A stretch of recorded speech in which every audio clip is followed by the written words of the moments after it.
It's been a while, Arlecchino. You look well. Did Dottore really have to build his lab right on the sole path between Snezhnaya and Nodkrai? Had to go on a huge detour to stay out of its line of sight.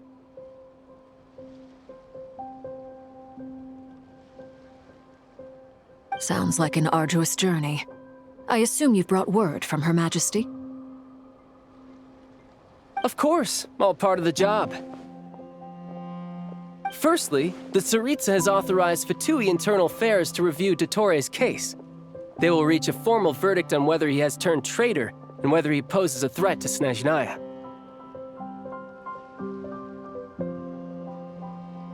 While they're working on that, I've been ordered to come and receive the refugees from Nodkrai.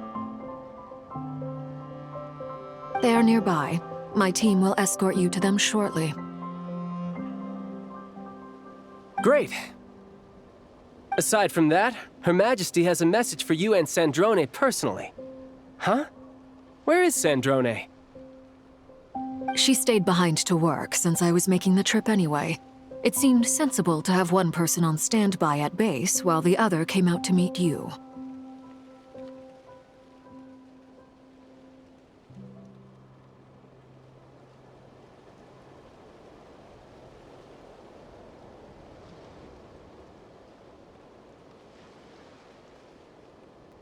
All right, guess that's just how she rolls. In that case, tell her that the Tsaritsa's decree this time is pretty awesome sounding. I think she'll like this one. Still, I wonder what... Wait, what's that? Did one of our troops turn into a monster? Take him out.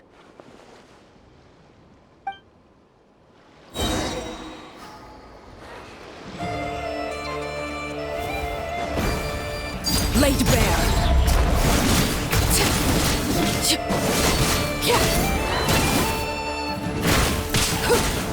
You've gotten stronger, Arlecchino. Nice.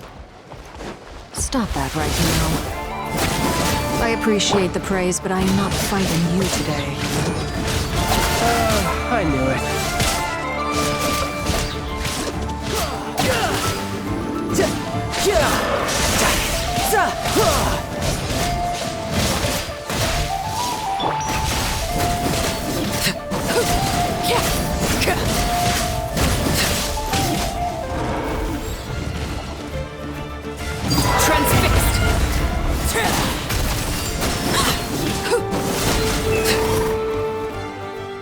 I can't believe it. He was a living, breathing human one moment, and the next... Another fine piece of work by our dear colleague, I'm afraid. What in the world has been going on in Nodkrai? A lot. But long story short, Dottore stole 2 moon marrows that should have belonged to Columbina, then built a 3rd moon marrow of his own to concentrate the Trilunar Authority in his hands. What? What do you mean he built a moon marrow? People build roads and houses, not moon marrows. What's his next DIY project? He's gonna build a god?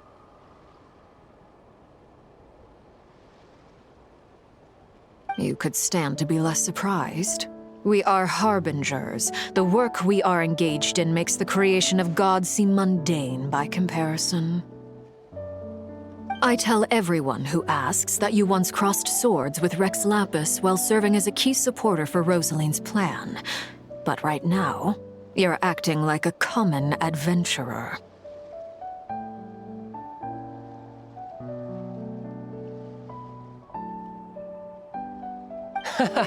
Thanks for speaking up for me.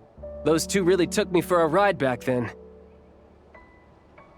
Then again, surely no common adventurer would manage to get tangled up with them the way I did. That's gotta count in my favor, right? It almost sounds like you wish to repeat the experience. I might have to lower my opinion of you. No.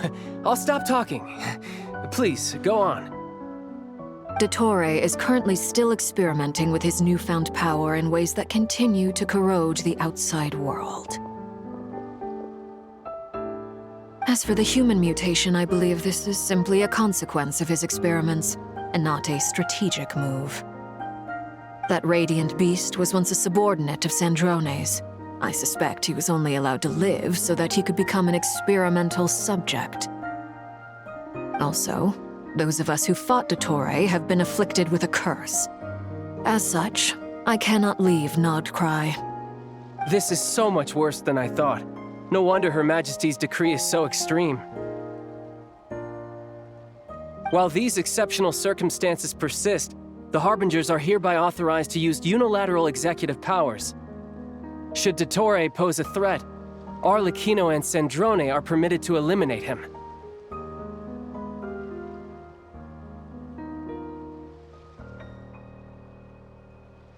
My thanks to Her Majesty. I will pass these good tidings on to Sandrone. Her Majesty has also declared that she will refrain from launching an attack on the now evacuated Nodcry due to the presence of unretrieved research material.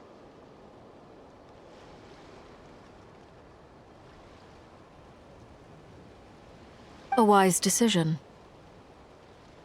By the way, how's my old partner doing? I'm assuming they're with you? Partner? You mean the Traveler? I'm afraid I have bad news.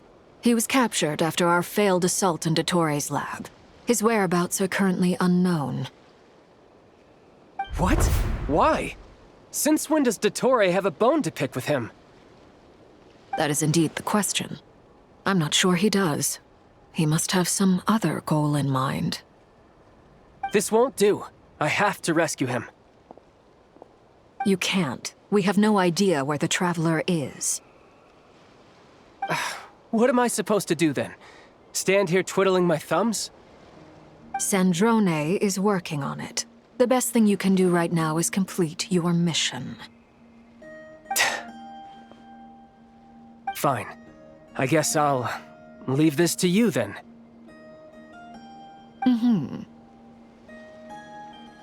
One last thing. Tell the Rooster to get the message out to the gods and citizens of every nation in Teyvat. Beware. An uncontrollable pollution is spreading forth from Nodcry.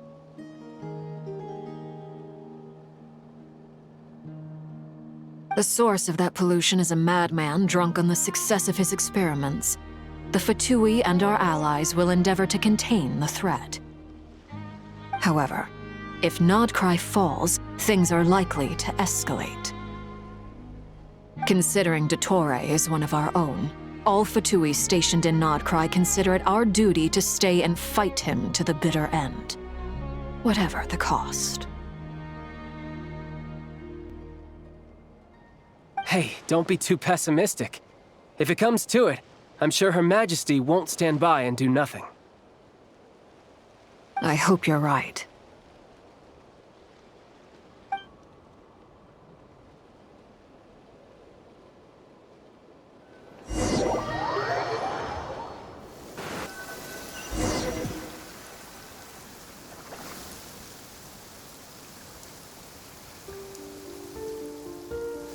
You're right on time. Thanks. Hey, do you think I'll get that gliding exam exemption? I made sure I was on my best behavior in Mondstadt. I landed well outside the city and walked in through the gates. I'll help you apply, don't worry. For now, let's see what we have here. What are the doctor's energy fields even made from? The usual attract and repel principles that govern Kuvaki don't seem to apply to them.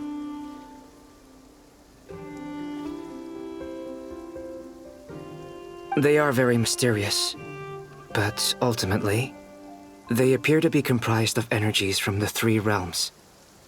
Thanks to research by Master in the Hexen Circle, we know that Teyvat's 7 elements are derived from the more primordial power of the Light Realm, which is antagonistic with the power of the Void Realm.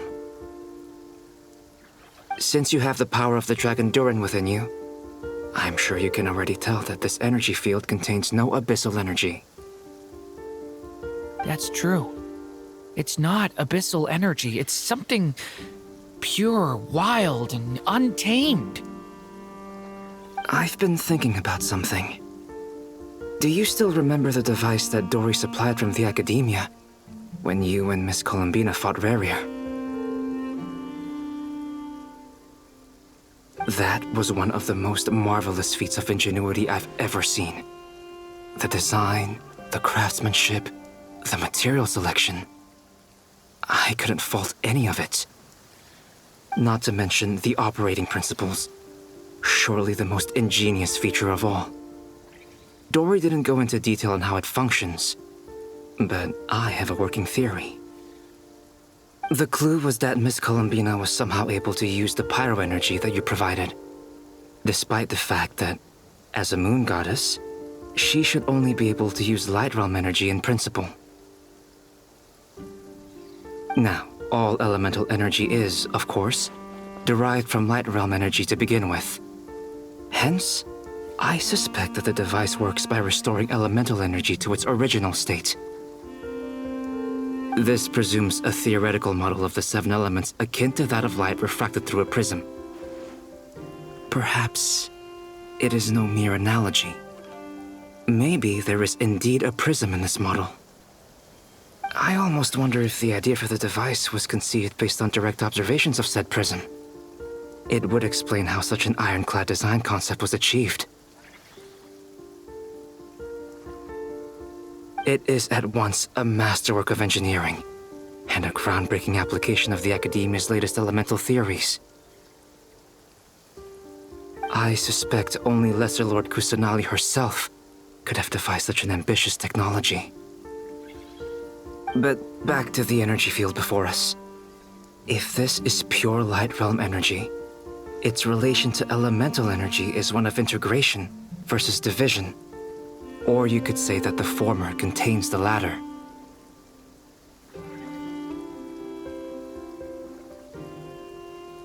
Could this mean that elemental energy can dilute the power of the light realm? Should we give it a try? We should.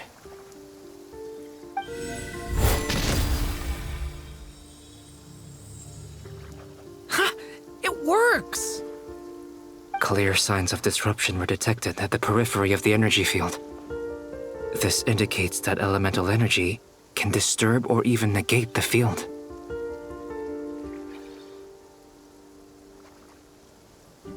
Now you try. All right, here goes. It's working! Switch to abyssal energy and attack again.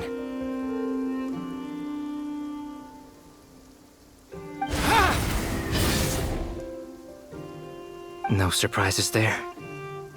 Abyssal power drains the energy field to a significantly greater extent. I now feel confident in asserting that the energy field is indeed pure light realm energy, and that elemental energy can dilute it. But the energy field is huge. How much elemental energy will it take to neutralize it? We don't have to neutralize it completely. We can try other approaches. That's all for theory. Would you like to continue watching? So you knew I was here. Huh? When did you get here? A while ago. But Albedo sounded like he was working on his thesis defense back there. Back in Sumeru. You can end a person's whole career by interrupting them mid-speech. Very thoughtful of you. I'm truly touched. Could I ask you to lend me a hand? With what? A little test. Try using Animo to unleash a concentrated assault with circular blades, with the goal of breaking through at a singular point. Nice! This time it tore through the field. Tremendous. This is a major breakthrough. Should we go through? We probably shouldn't risk having mutually antagonistic energies in such close proximity. Durin, you stay here and watch the entrance. Hat Guy and I will go in to investigate. Sounds sensible to me. Keep your eyes peeled, Durin. Don't worry, I got this. You two be careful in there. Just give me the signal if you need help, and I'll dive right in. What do you mean, signal? It's based on a new alchemical concoction I developed last month. When 2 bottles of it are smashed on the ground together, they emit a blinding burst of light. If it comes to that, remember to shield your eyes with your hat. Glad I asked. Thanks for the heads up.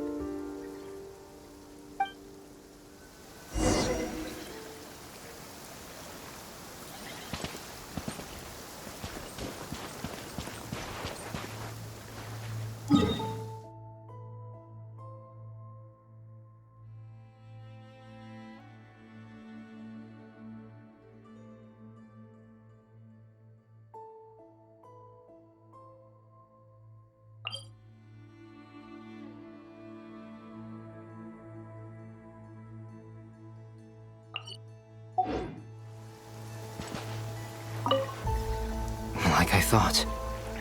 Beyond a certain distance, we can't see the opening where we came in.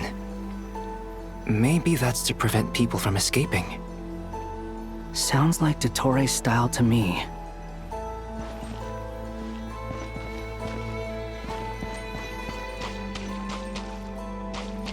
Not much has changed. Things are basically the same here as they were before the energy field appeared.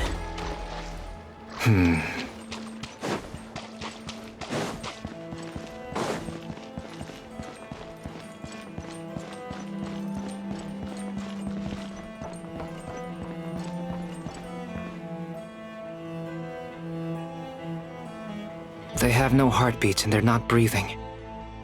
We can only assume they're dead. But there are no visible wounds. Also, there's an animal squatting next to each body. It's watching us. That's not an animal's gaze.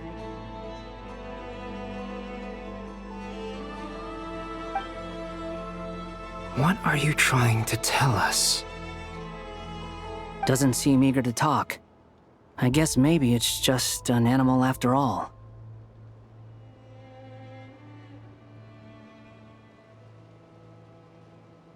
Let's keep looking around.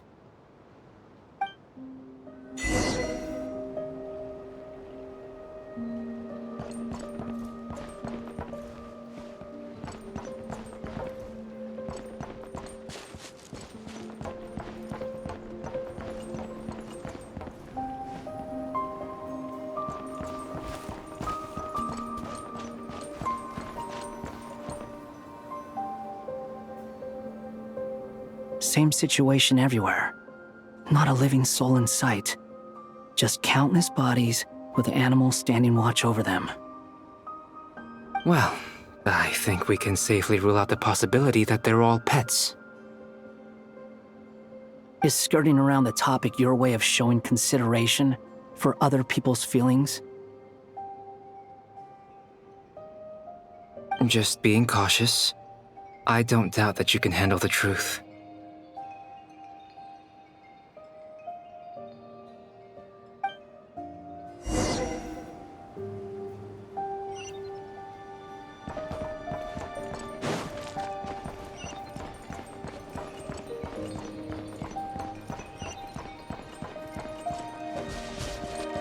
Careful.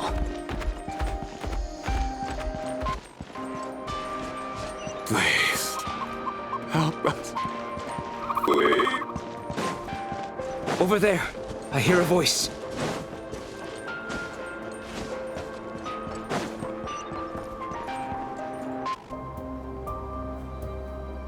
Please. Help us. Please. What happened here? I don't know. Suddenly, everyone collapsed. Then my line of sight got lower.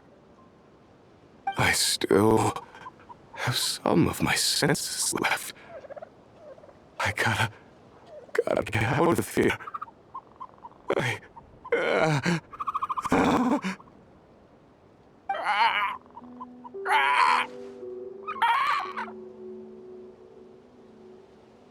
It looks like there's a huge experiment going on inside this energy field.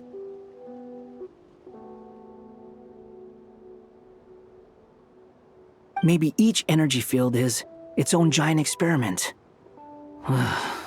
Vile. He's swapping human minds with those of animals. Even without the other circumstances, this would be an extremely radical experiment.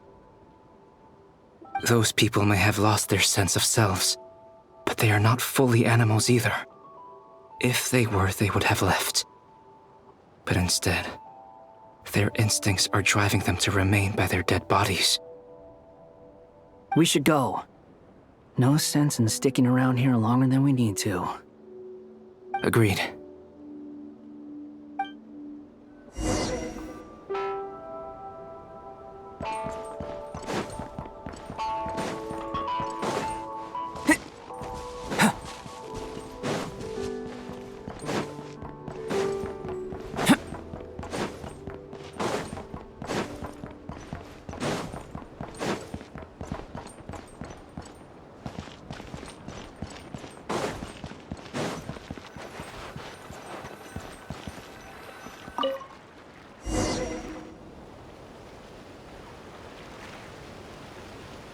You're back! Everything okay? We saw some things that take a strong stomach. Otherwise, we're fine. We should share our findings with the others.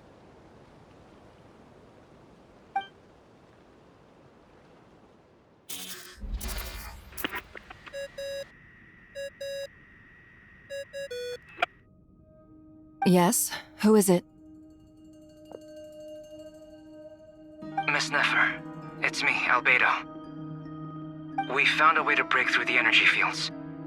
With enough control, it's possible to tear them open using elemental energy. Also, we managed to take a look inside. Dottore is carrying out his cruel experiments on an immense scale.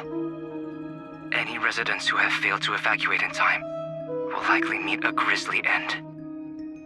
Sounds like he's living down to our expectations. Might I ask how things are proceeding on your end? I'm just about to get started. I'll be in touch once I have a result. Understood. Stay safe. I will.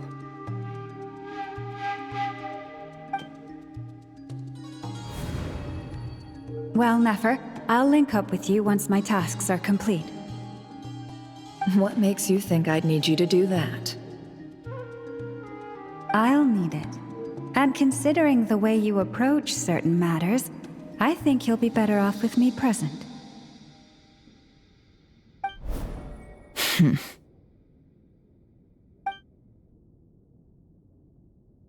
Let's begin. Entering simulation mode.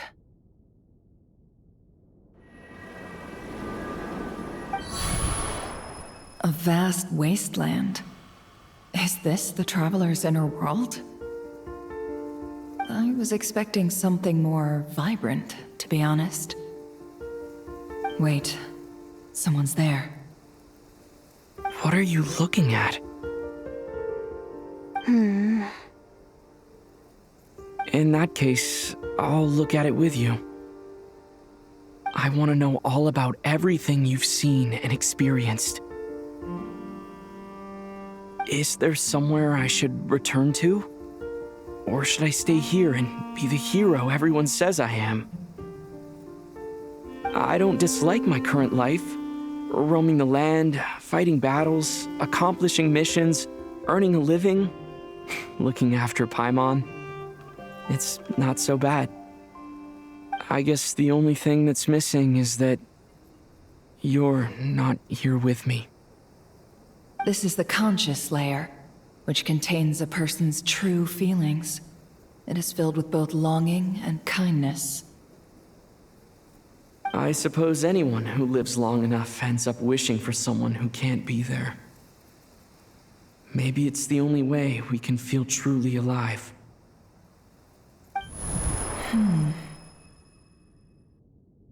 time to delve a little deeper.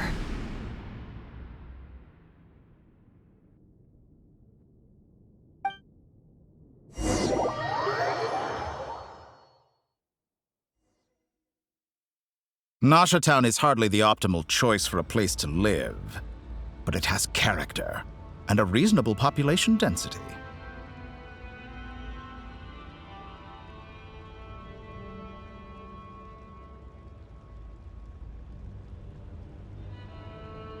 What are you trying to say? Oh, don't be nervous. I was just thinking where might make a good starting point for your journey.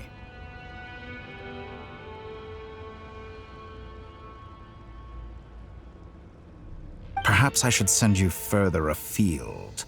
Conria, perhaps. Conria ceased to exist long ago. Once again, you fail to understand the possibilities that the Tri-Lune creates. Anything that has existed in the past, I can now recreate. You simply do not wish to see that happen. That might be because you miss your sibling and fear getting answers that you are not ready to learn. But this is not for me to judge. If we are to collaborate, we need to maintain an amicable relationship. In a moment, you will be able to...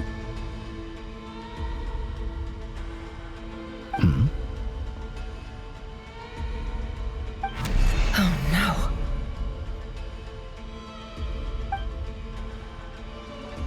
What are you...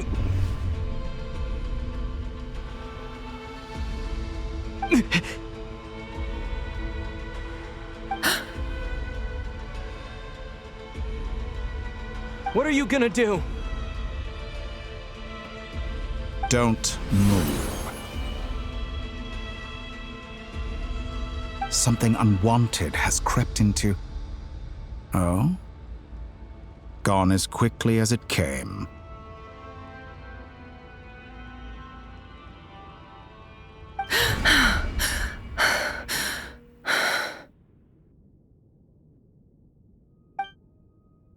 Did you save me? If I hadn't cut the connection, Dottore might have caught you from the other side and destroyed you. This was a good idea, but once is plenty. You were exceptionally brave. Excellent work. Thanks, but now's not the time for that.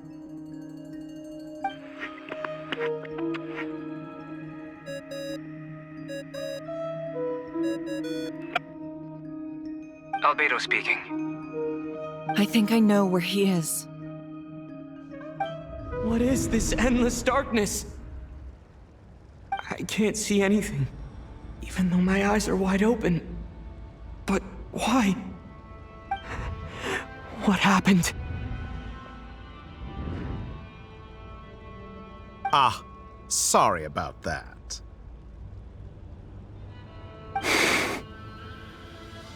I take it you didn't notice. Just now, a friend of yours took a little peek into your mind. Could it be Nefer? How did she do it? Did she use something as a medium to connect to me? Do you think she's aware of your current circumstances? Oh dear. Have I stunned you into silence? I only wanted to slow down your time a little so I could stop your intruder in her tracks. It would have been nice to capture the spy.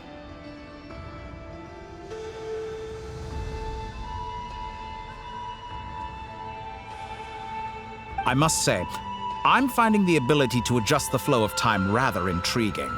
The moment you closed your eyes, time seemed to grow impossibly viscous, didn't it?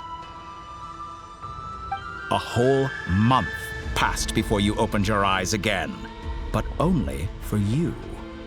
No one else was affected. I dare say this is something only a god can achieve.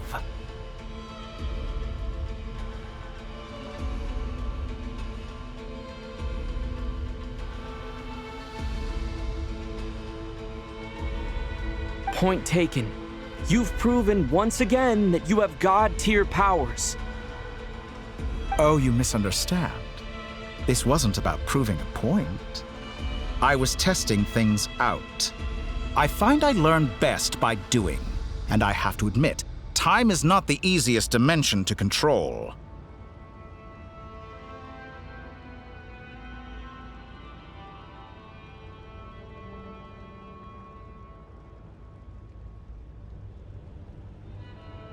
I only wanted to make you sleep for a short while, but it ended up lasting a whole month.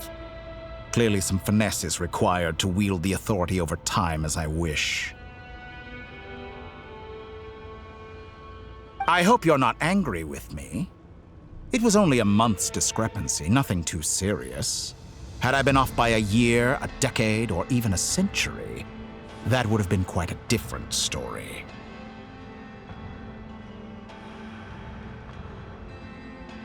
You could have frozen me for millions of years. So much for collaboration. You aren't showing much sincerity. Millions of years? To what end? I wonder if you don't understand humans all that well.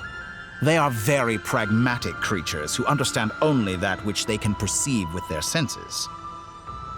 If I had you sit here for a week, I imagine people might sympathize. But if I left you here for 100, 1,000, or 10,000 years, the sheer size of that number would cause it to lose all meaning to them. They would not have the capacity to comprehend your suffering, and thus they could not empathize. Unfortunately, while gods do exist in Teyvat, it is ordinary humans that account for most of the population.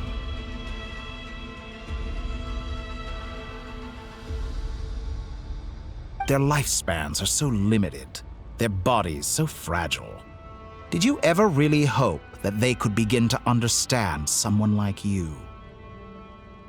Your long life and unique origins make you fundamentally different from them. How long will it be before they start to treat you like the alien you are? Before you are ostracized, outcast?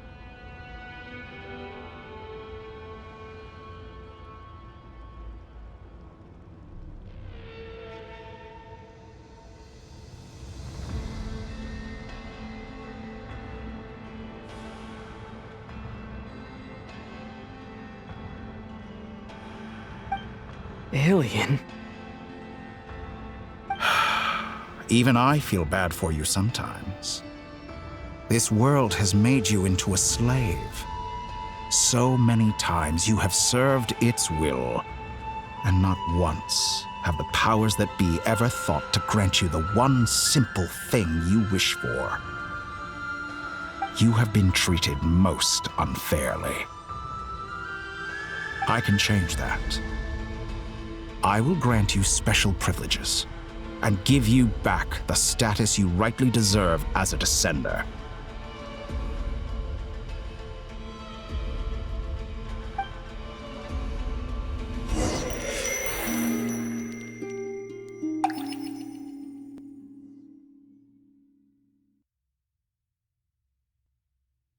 I've entered the past 3 times at this point, but I still have so many questions. For instance, beyond each point being further back in time than the last, what determines the specific locations at which I can make entry? So far, the common thread linking all 3 scenarios is that the Traveler has been present. But it's more than that. I know I sensed something familiar around him. What was it?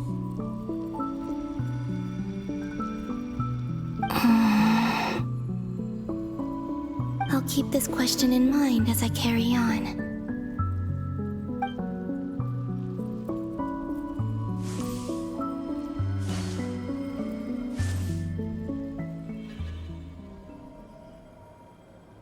Humans, you never change. Always trying to use powers you neither comprehend nor control. This looks like Star Sand Shoal. Was this before Rerir regained his physical form?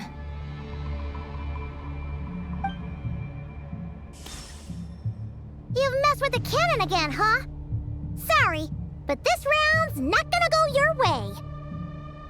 The cannon. That's right.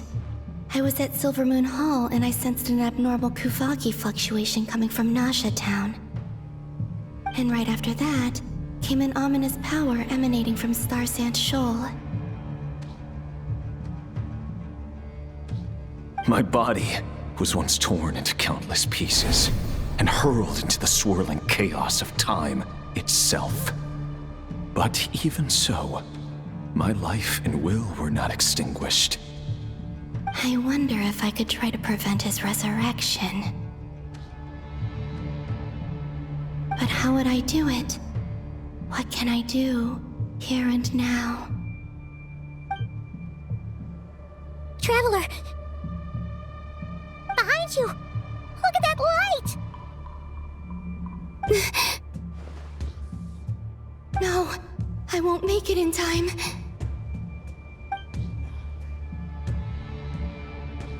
He's using the Kuvaki shield, like I taught him. Is he going to use it to block the cannon's beam? He's strong. I'm sure he can manage. But the force released when the beam impacts the shield might lead to collateral damage. Easy Island. The Frost Moon Scions will be exposed to lethal levels of Kuvaki. A question, if I may.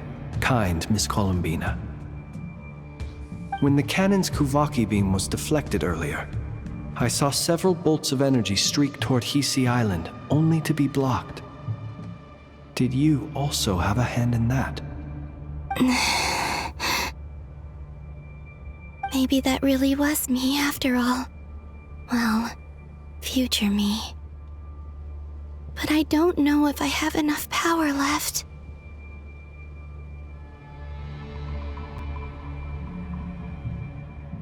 Siki sato pasa sax, niti ipotovtos.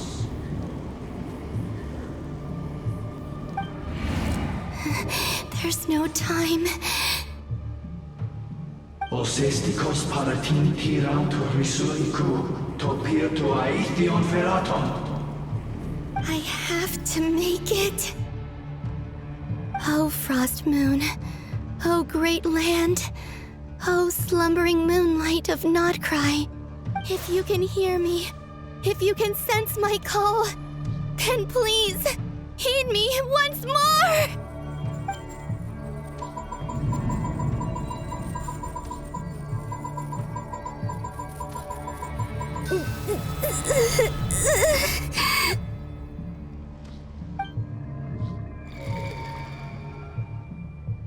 Did it work?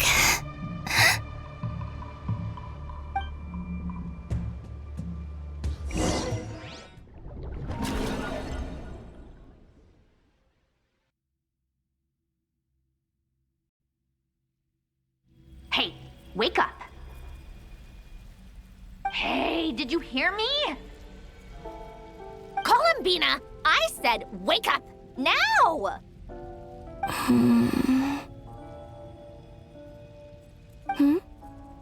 Oh, good morning, Sandrone. It's 3 in the afternoon, actually. And could you kindly not use my quarters as your personal nap room next time? But I feel so safe here.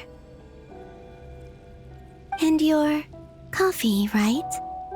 It's so bitter, but it smells lovely. It's like you were raised by wolves in a forest or something. What did you drink growing up? Grass tea?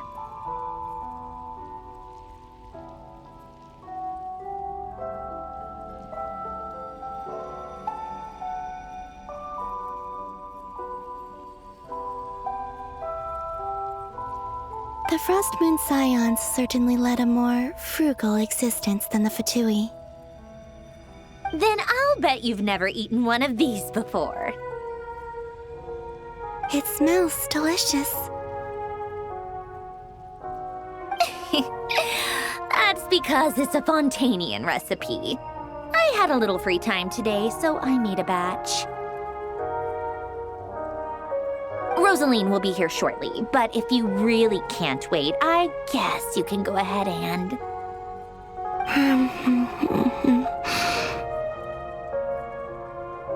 Hey, at least let me finish before you start eating! Did the Frost Moon Scions not teach you basic table manners? Or did the rules not apply to you because you're the high and mighty moon goddess? These are so tasty.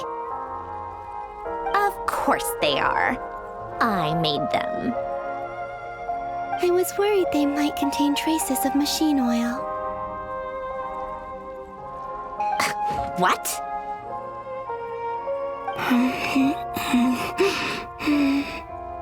You know, there's something I've always wanted to ask you. Why did you leave your old home and join the Fatui? I mean, I'm sure their food was awful. But there's gotta be more to it than that. Well, life there didn't go quite how I imagined. What were you expecting? You're a god. Your followers are gonna make some demands of you, right? Surely you can just answer a few prayers here and there in return for the free food and drink. How bad can it be? Well, would you help other people just for free food and drink?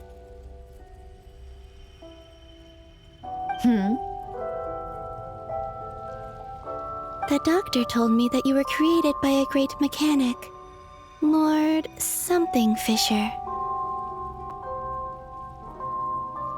The Lord Artificer. Ugh, some people can't keep their mouths shut. Oh, Lord Artificer. And didn't he have something to do with the, narcissist? Narcissenkreuz Ordo. Yes, that was it. Narcissenkreuz Ordo. So, would you try to fulfill their wishes? You must be joking. I wouldn't go even if they paid me. I don't even know them. Exactly. Well, I felt the same way. I did not know the people who made demands of me. Huh. What do you know? We're on the same page for once. In his later years, Alain did ask me if there was anything I wanted to do. If I had any wishes of my own. Well, I don't. And I'm not in any mood to fulfill someone else's either. Who's Alain? He was the...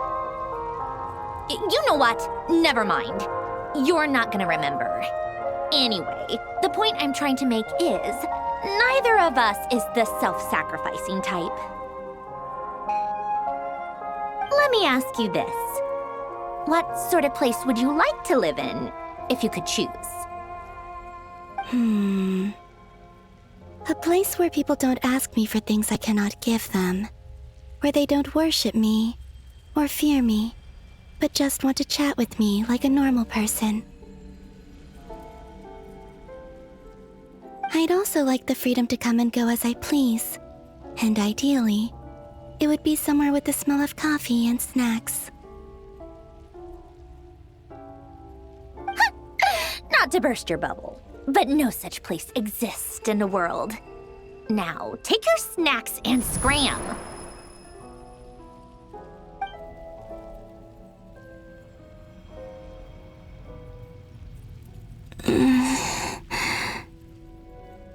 Did I pass out?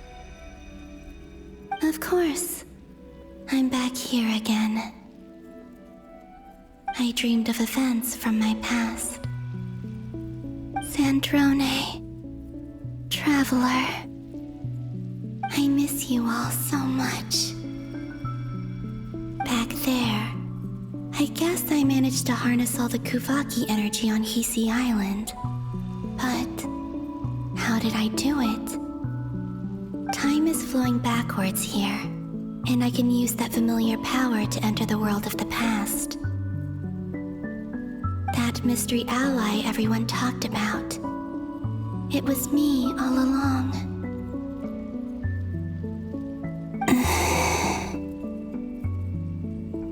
I can sense that there isn't much more power remaining up ahead. What lies at the end of all of this? Will time keep flowing into the past? And will I ever find my way back?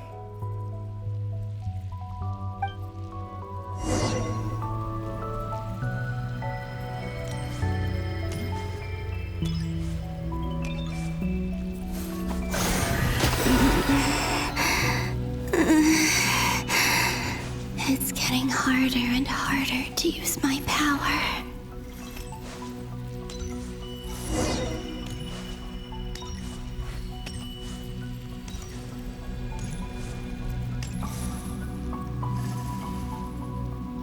I'm no match for the Abyss in this state. I need to avoid the contaminated fragments.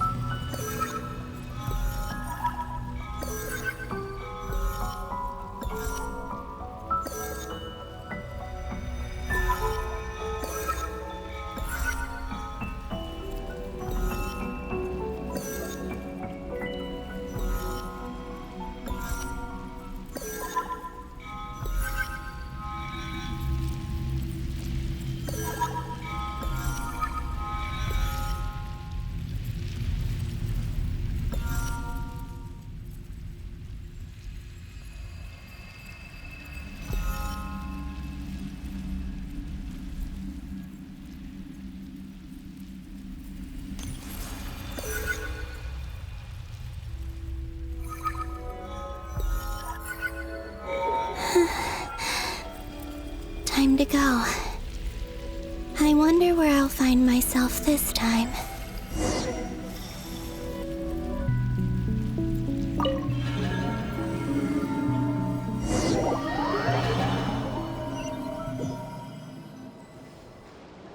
The Final Night Cemetery. This is where Flint's is based. Or not! How are we supposed to read through this many files? Difficult, yes, but it is also our most efficient option.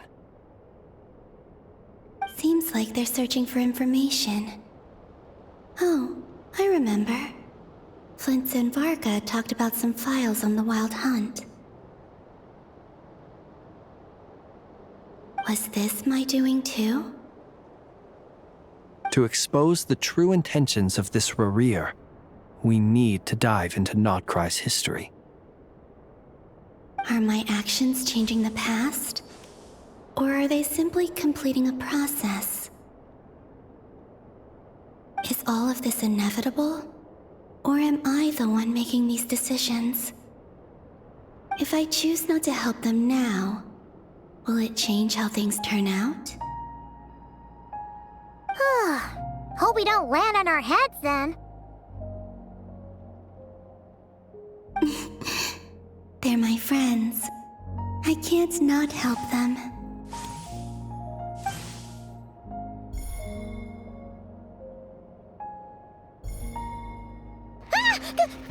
Ghost! And the other one was... here. Hey! Another file's moving!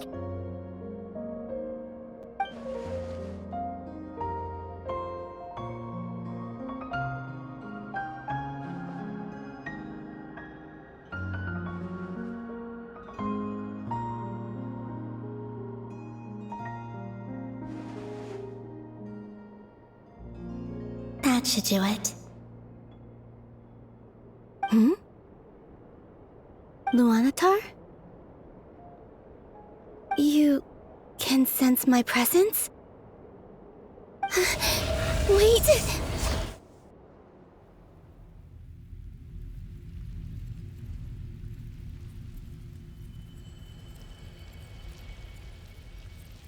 Luanatar. So she's that familiar presence I've been sensing all along. She's always been by the Traveler's side.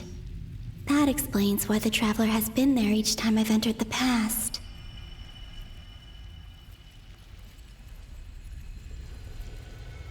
But why Luanatar? Is it because she has a connection to me as the Moon Goddess's familiar? If so, why not any other Kuhenki? That's...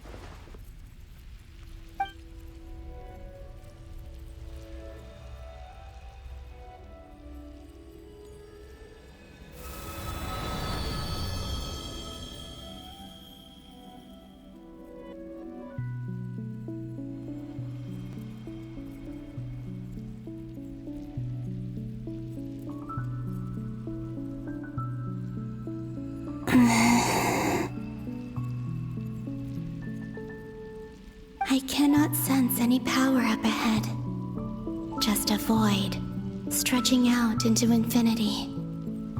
This is likely my final chance to enter the past. It's now or never. I have to find a way back.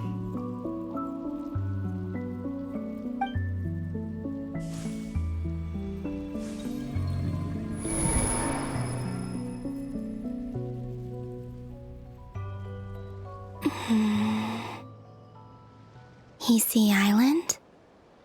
How far back in time is this? Where's Luanatar? I can't sense her presence this time.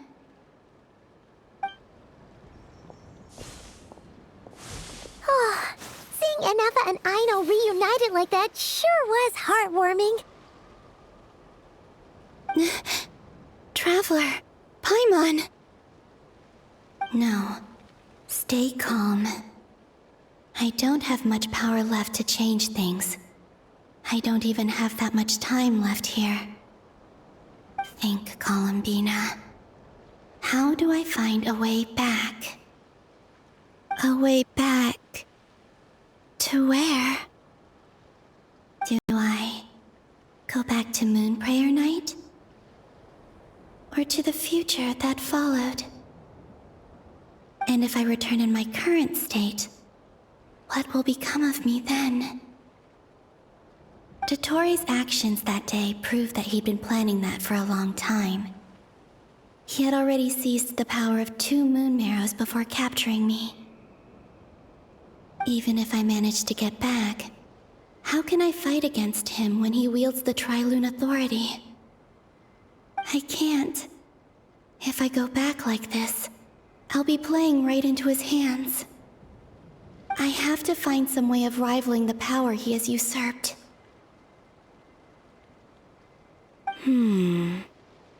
Wait. Time flowing backwards. The Tri-Lune Authority. Does that mean... I think I know what the final destination of this lunar reflection might be.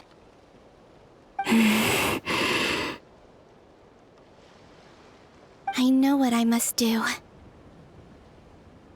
Speaking of homes, we must already be close to where the Frost Moon Scions live. The vibe here feels different, just like the scenery. But how do I communicate my plan to my friends? Should I write it down here? No, someone else will see it. I need something with a close connection to me. Something I can use as a medium to tell them what's happened to me in here.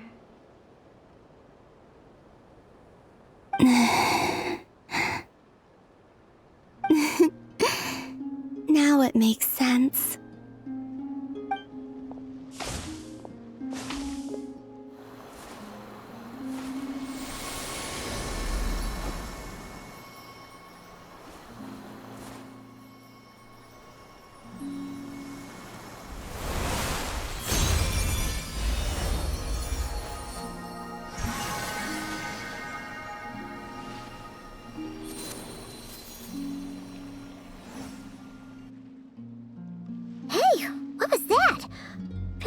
Some sort of breeze blew by, and then the petals suddenly turned into... Huh?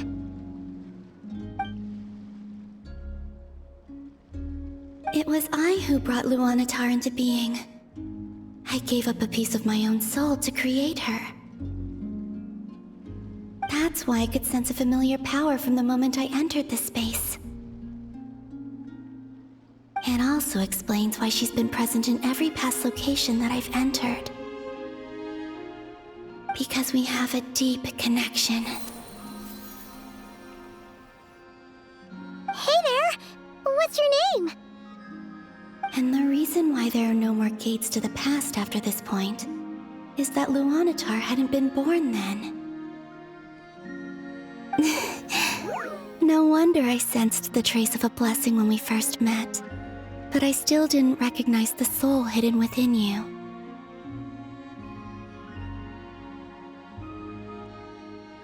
Back then, I was just a little lost dove. I had yet to become Columbina Hyposelenia. Go on now. We've got stuff to do. Best you find someone else to hang out with. Hey, you scared it off.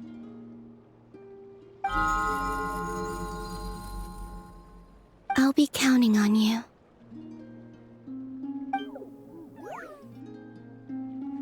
Remember to stay by the traveler's side, guide him, and help him in my stead.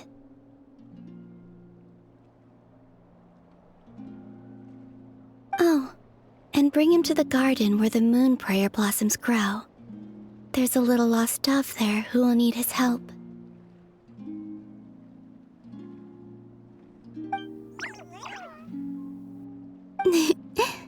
Go on.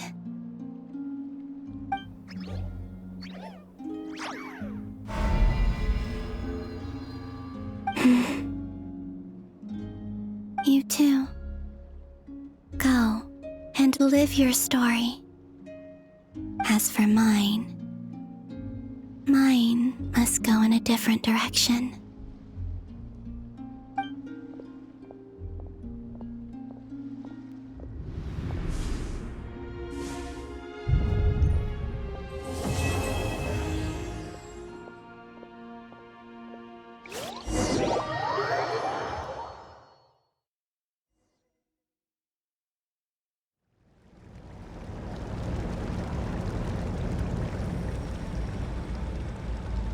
How would you like to experience the thrill of never being held accountable for your actions? You could crush people like ants without consequence, or tear off their heads or limbs as you please.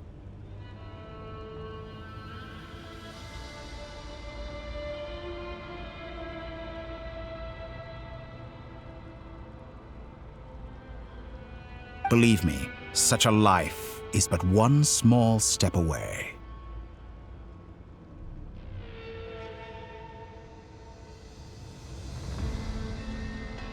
What point is he trying to make? Freedom? But the freedom to kill? To do evil and get away with it? Why would you offer me that? The creation of a world is the ultimate scientific experiment. I have taken my research to the highest level, where I shall be not just a god, but also a servant to many sacred spirits. I shall heed the truth and perform holy deeds. A god's laboratory is the perfect playground, but it needs the right occupant to explore its full potential. Mortals are found everywhere one looks. Not so with Descenders. I'd prefer my first guest to be a distinguished individual such as yourself. And I know you could make the most of the opportunities it offers.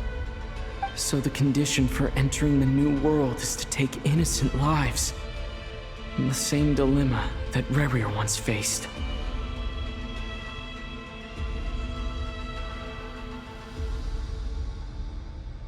Could I really bring myself to kill others for my own benefit? Rerir did. And look where it got him. Have you made up your mind? I can't do it. Your playground is no place for me. You're putting your hopes in the wrong person. But we both know I'm not quite the hero you say I am either. I have my own reasons for the journey I'm on, and they aren't all selfless.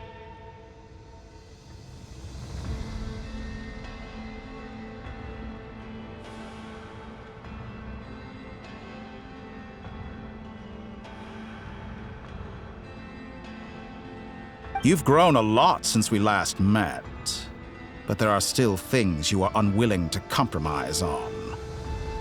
This will only hinder you. Why don't I lower my requirements a little as a gesture of goodwill? I'll give you a little time to learn to be a less noble soul. That'll make things much easier for you.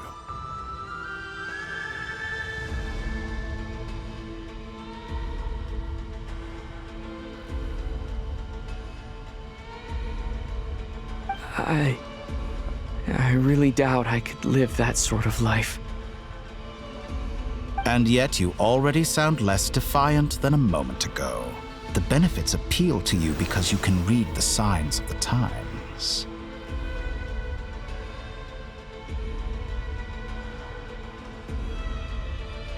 Why don't we return to my research facility? Your last visit was so rushed.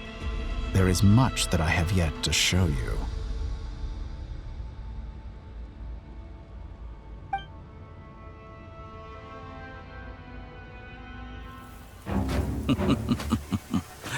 Now to that question, Heroes don't attack from behind. Guess I'm no hero. This is most disappointing.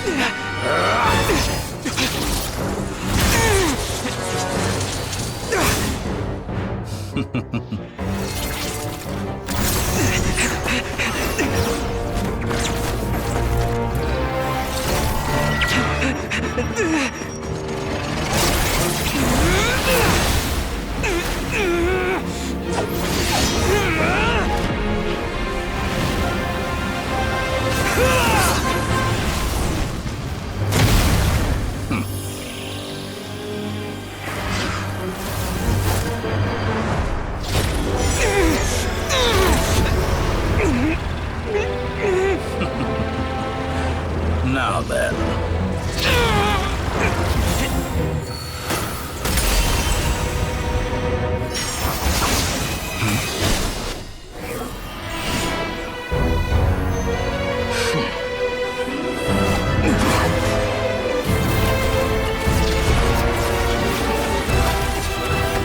A new face. Interesting.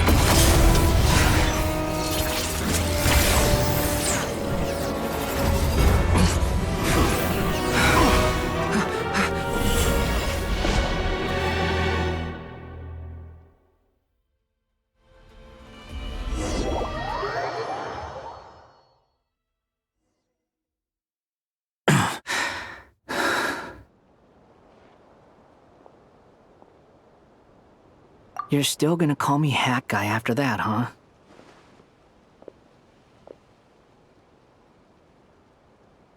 I didn't see anyone else in there who needed saving.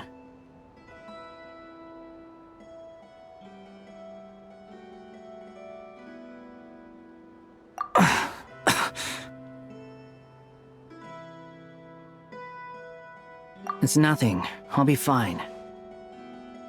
Why are you looking at me like that? Is it that shocking that I'd come to your rescue?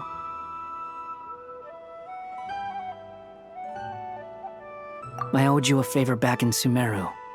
Now we're even.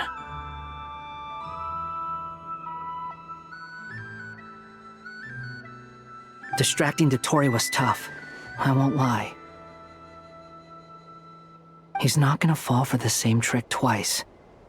That was my one shot. I'd hoped to use it to take him out. Ugh. I never wanted to obliterate someone more than I do right now. Dotori doesn't recognize me, but his segments were originally made based on an analysis of my operational principles. I expect it's only a matter of time before he figures out what I am.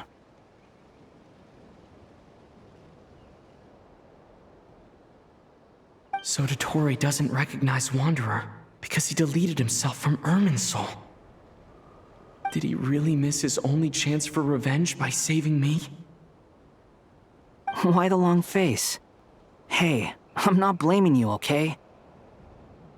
And I'm not complaining either. Rescuing you and killing Dotori are equally important goals. Everyone would be pretty stuck without you. It's best you live to fight another day. How are you holding up? Are you all right? Hat Guy said to put safety first, so we agreed to run as far away as we could after leaving the energy field and only meet up once it was safe. You don't look injured. It seems that Dottore didn't do anything to you. All right. Rescue operation complete. Let's head back. There's a lot more work to be done before this is over.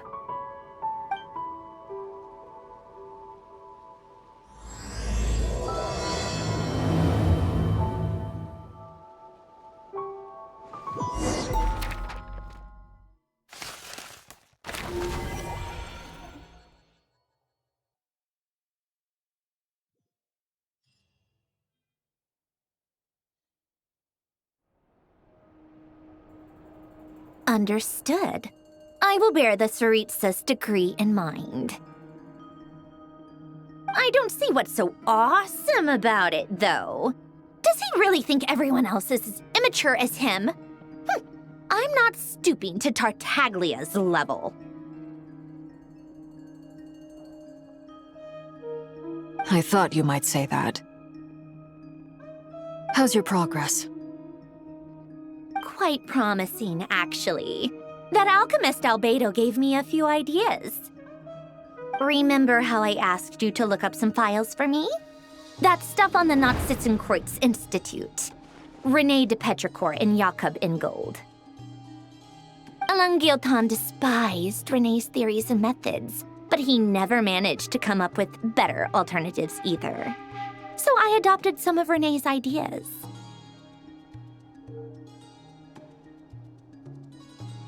I thought Alain was like a father to you. He and René were mortal enemies, were they not?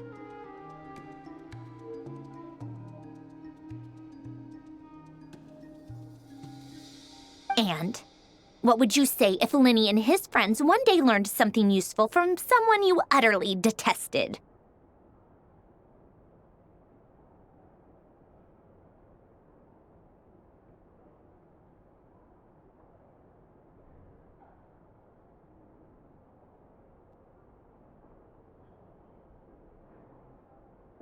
I would applaud them for it. That would mean that they have surpassed me. For all we know, Alain Guillotin might have thought the same thing. Not that it matters, though. He's dead, and I'm alive. So it's my call to make. Once you die, it doesn't matter how great you were in life. Only the living get to decide what happens next.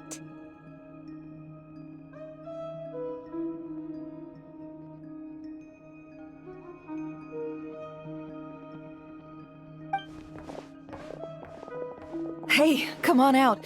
They're back. Huh?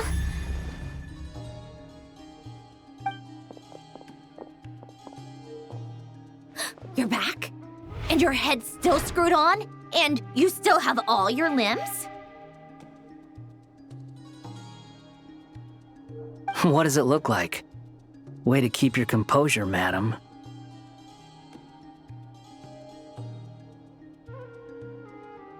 Excuse you. I am perfectly composed. Glad you're okay.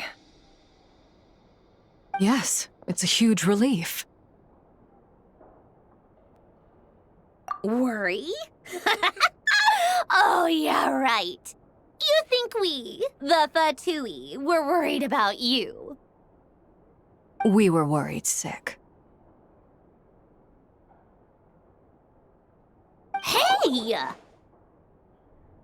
The Traveler and I were already friends. You are free to join this mission in whatever capacity you please, much like your tea parties.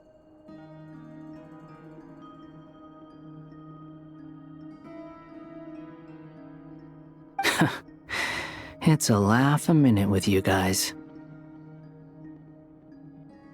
I must say, I was quite surprised when Mr. Albedo told me he would need no additional aid. We discussed this on our way back as well. I am rarely so unequivocal, but in this case, we had full confidence in Hat Guy. He said he knew what he was doing. Albedo and I pretty much had to just wait outside on standby. Meanwhile, Hat Guy broke into the energy field and rescued the Traveler solo.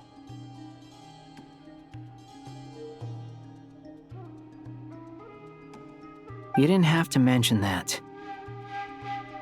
Well, I'm thoroughly impressed. You are a force to be reckoned with, Hat Guy. Is he back? Is he really back? Traveler! It's really you! Oh, thank goodness! Paimon missed you so much! You can finally breathe easy, Paimon. It's great to have you back in one piece! Oh, Paimon's been having nightmares the whole time you were gone! Look at them. You know, once you reach my age, there's nothing better than watching a misty-eyed reunion between friends. It's nothing. Same goes when you get to my age, too. I bet Ino and Anefa would be tearing up as well if they were here.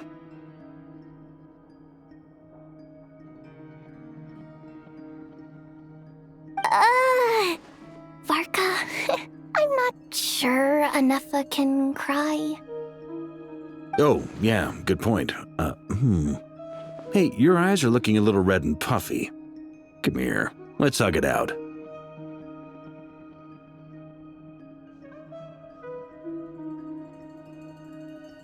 What? Ew, no! No, thank you.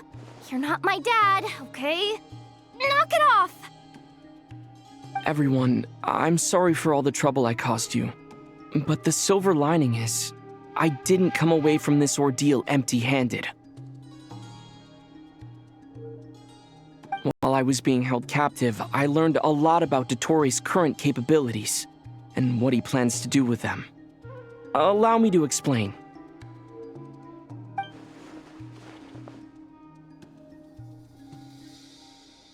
The three moon goddesses were even more powerful than we imagined. No wonder Dottore believes himself to be equal to the gods, maybe even superior. Utter blasphemy. While everyone was gone, Nefer and I made an interesting discovery, and I believe Miss Sandrone has something to share too. Ma'am, perhaps you could do the honors?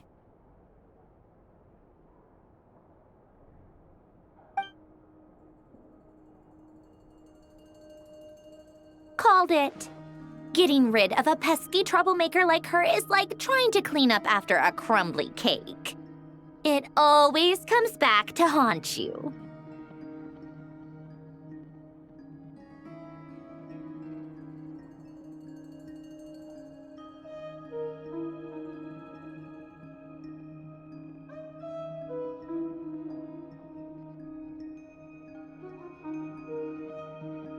Our next step is to find a way to bring her back. A place where time flows backwards, with no destination in sight. Surely it must have been created for a specific purpose. But I fear the answers are buried deep into Vat's history, held by great powers beyond our reach.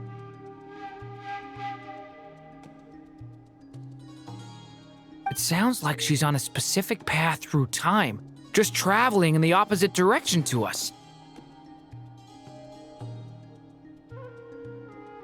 The question is, where does that path lead? Or will it keep going to infinity?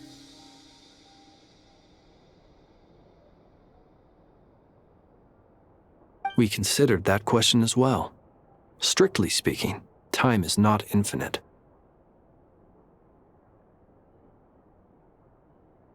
Indeed not. Every road has an end. Nicole! You sure loved quietly sneaking in mid-conversation. I do, in fact. It's something I've always done at our mages' tea parties. Quiet, mysterious, and persuasive.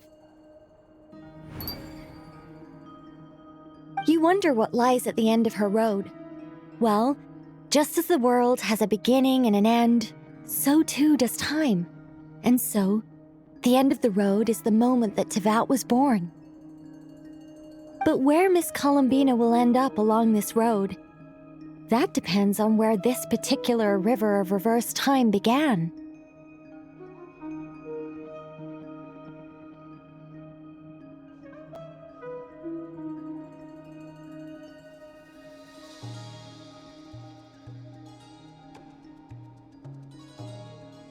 What about the original moons and the moon goddesses? Do they have a beginning too? All things do.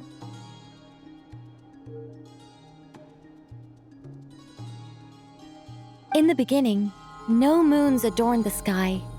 It was the Dragon King Nibelung who raised the 3 moons into the heavens, and thus were the moon goddesses born.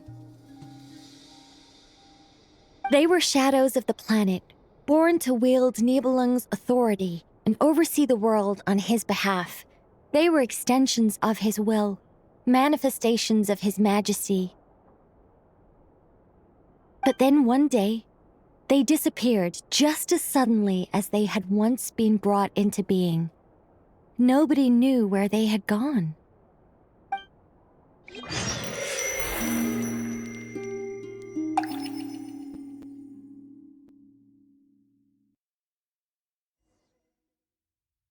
Like I thought, no more paths back to reality have emerged since. But how can I be sure that I'm going the right way without scenes from reality to keep me on track? I can't even be sure of how long I've been walking for. The further I travel, the less stable this space becomes. There are even moments where I can sense something that feels like abyssal energy. They can just materialize out of thin air. I have to keep my wits about me.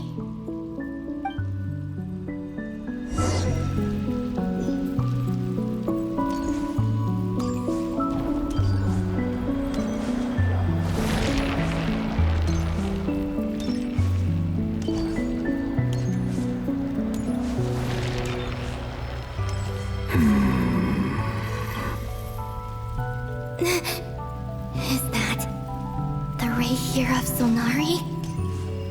I can't believe he survived.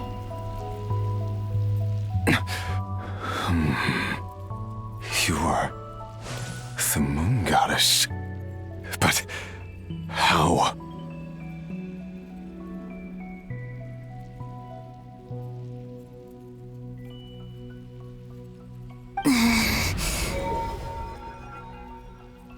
Please, there's no need. I'm not interested in fighting anymore. I find that a little difficult to believe.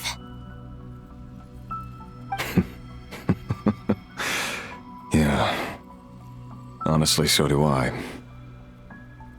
The way you used my own power against me was a brilliant strategy. And then, in the final moment before I was thrown into this space, I got to see an old friend. Mr. Dainsleif. Right. It was so long ago now. But when I first got here, I was filled with hatred, remorse, and rage. How I cursed and devoured. I tore everything here apart. I was consumed by the desire to leave this place and have my vengeance. But to no avail. This is a place with no exit.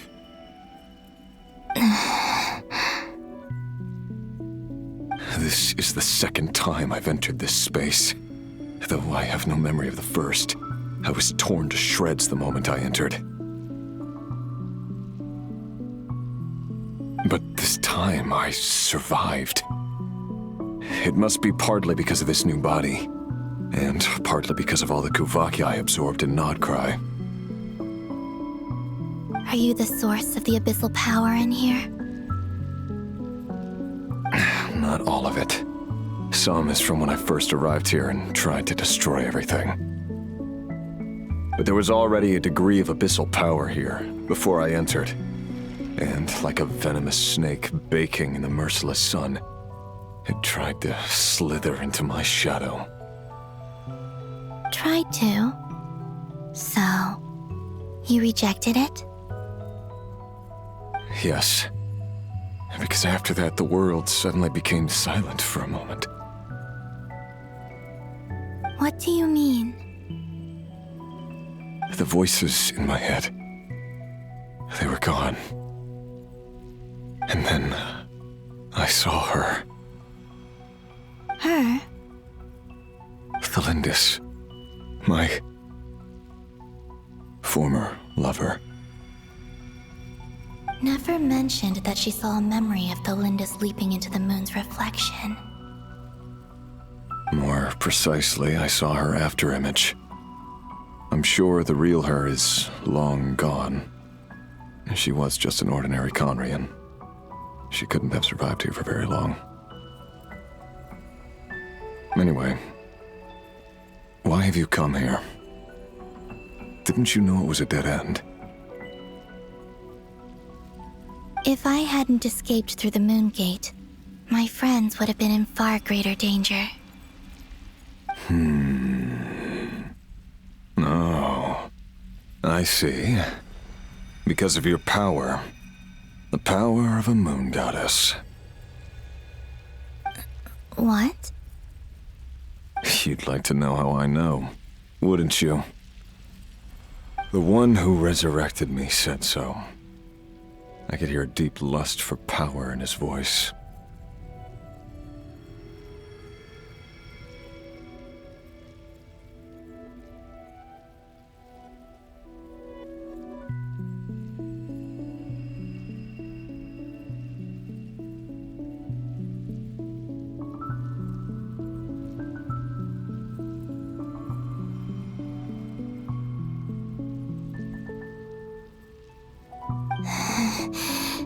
Do you mean... Dottore? Dottore. So that's what he's called. He'd been collecting fragments of my body for a long time, all so that he could resurrect me at the moment of his choosing. I had no interest in his research, but being as corroded by the abyss as I was, we were aligned as far as hunting the moons and recovering my strength were concerned. So that's why the Wild Hunt suddenly became so active in Nodcry. When I left the Fatui in my weakened state, Dottore must have felt that his time had come.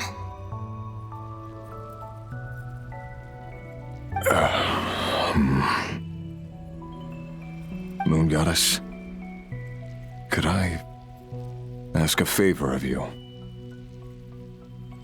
What? I know this is a lot to ask, especially from someone who tried to kill you. If you refuse, I won't fight it. But this is the only thing I desire now. Nothing else matters.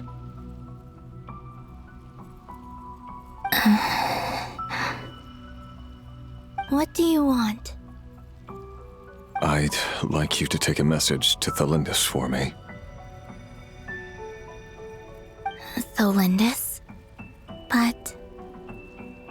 Yes, she's dead. But like I said, I saw her afterimage.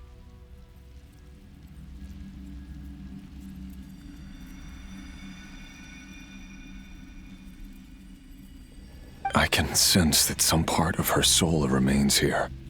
Far, far ahead. Why don't you go and speak to her yourself? I can't. I don't know why, but I can't move freely in this space as you can. All I can see is a glimpse of her, walking away. Just like the moment when I last saw her in life. In return, I will clear these abyssal obstacles for you. No, not in return. I'll clear them for you, whether you want to help me or not. It feels like something I ought to do. Why? Yeah. Why, indeed. I've been asking myself that question a lot recently. Why did I do the things I did? I'm tired of it all. Tired of the person I became. People used me. And then I turned around and started using others. I hurt a lot of people.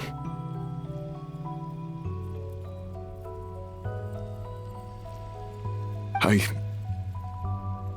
think I grew tired of it long ago, but I wouldn't admit it to myself. And ultimately, that's how I ended up here.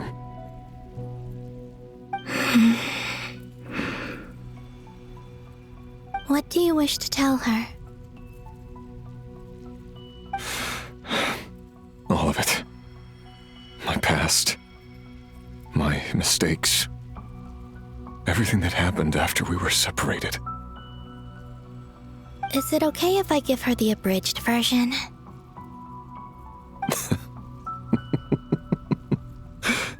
Yeah, I'm sure there's plenty you can skip over. Like the part where you relentlessly tried to kill us? It's up to you. Love demands honesty. But my relationship with Thelindis was built on lies. We hid too much from each other. But after living my whole life in the shadows, I don't want to hide anything anymore.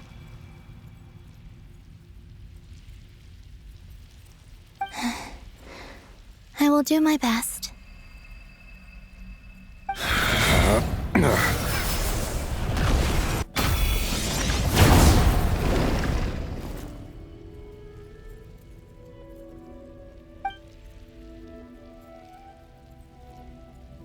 There.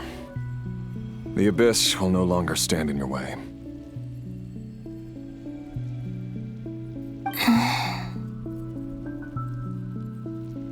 Even though Mr. Dainsleif felt he had to fight you, I think he still regarded you as a friend. Dane?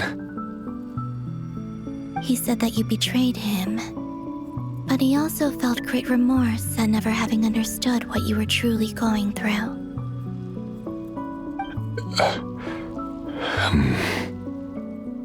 Why tell me this? Because if he'd known that someone could take a message to you, I believe that's what he would have said.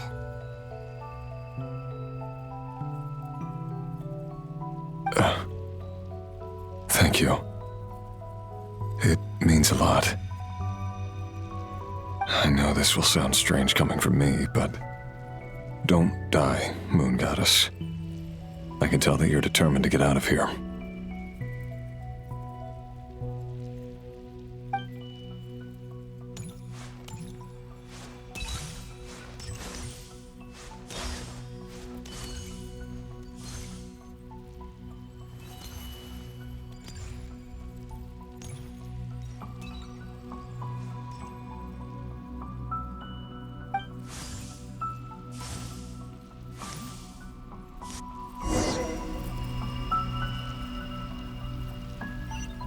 He kept his word. The abyss is no longer obstructing my path.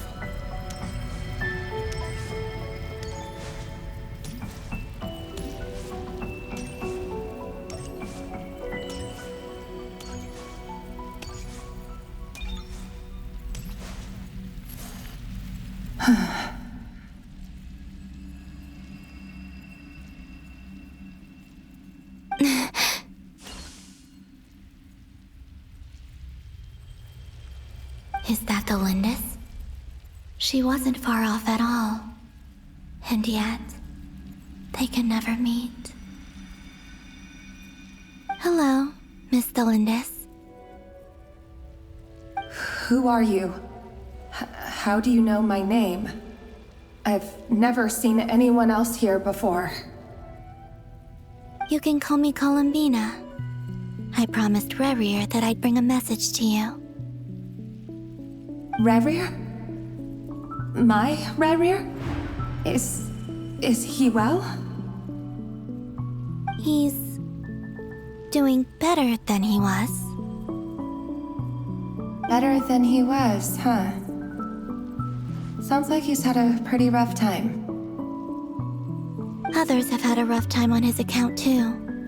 In many cases, their time ran out because of him.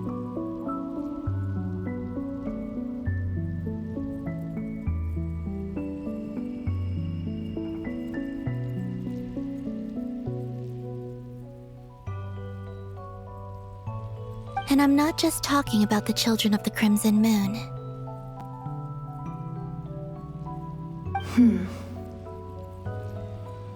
So, things got worse before they got better. Could you tell me what happened, Miss Columbina? Are you sure you wish to know? Yes. This is my opportunity to learn the truth. No matter how hard it is to hear, I have to know. I admire your courage. However, time is short. I cannot stay here for long.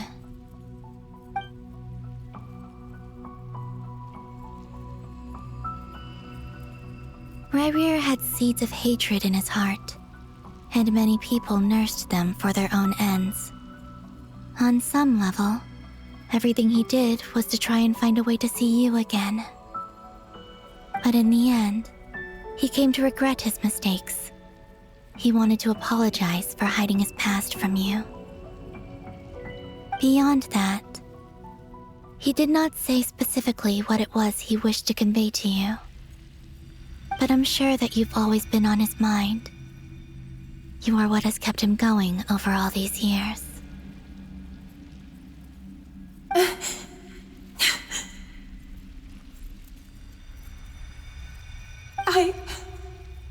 I'm sorry, Miss Columbina. This is so upsetting. I'm not sure how to put my feelings into words. It's all right. I understand. Well, that's everything from me. So, I guess I'll be... Wait. One moment. Time flows backwards here. The road ahead only leads further and further into the past. I know. I intend to reach the end of that road. Without a moon marrow, without the 3 moons' power, you won't make it far. Wait, unless... Are you one of the moon goddesses?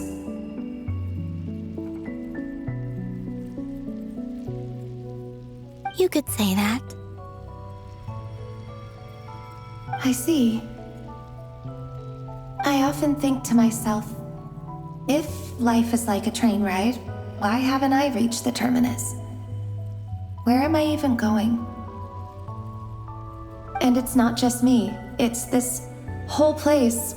Wherever it is, it seems like it's existed forever. It's such a mystery. Where is it going? I must seem so ridiculous. I can't answer these basic questions, and yet I jumped right in here without hesitating, only to be torn apart the moment I entered by powerful energy currents. Only my soul remains now.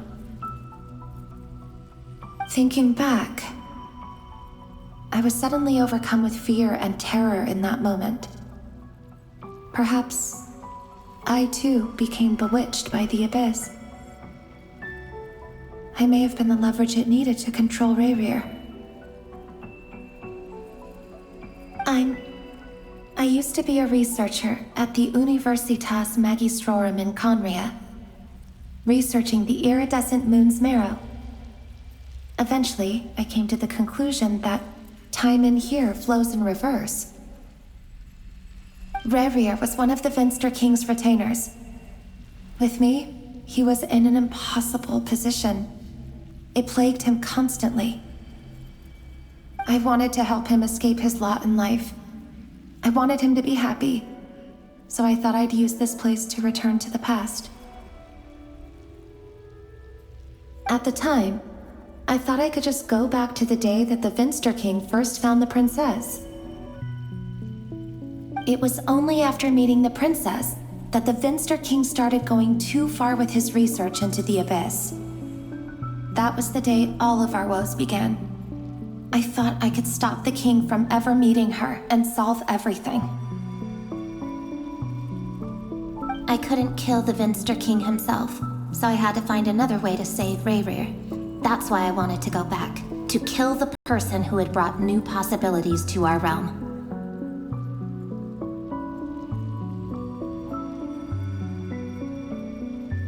I'm sure it was a futile endeavor, but the abyss probably enhances the basest human desires.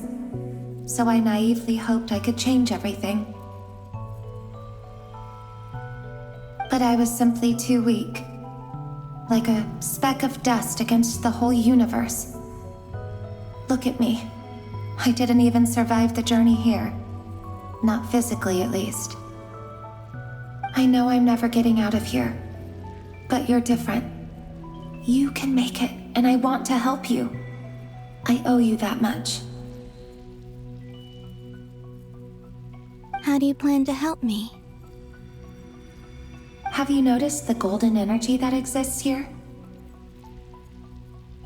Based on my past research and my observations since coming here, I believe they carry you forward faster. I can share what I've learned and help you understand the pattern in which this energy appears.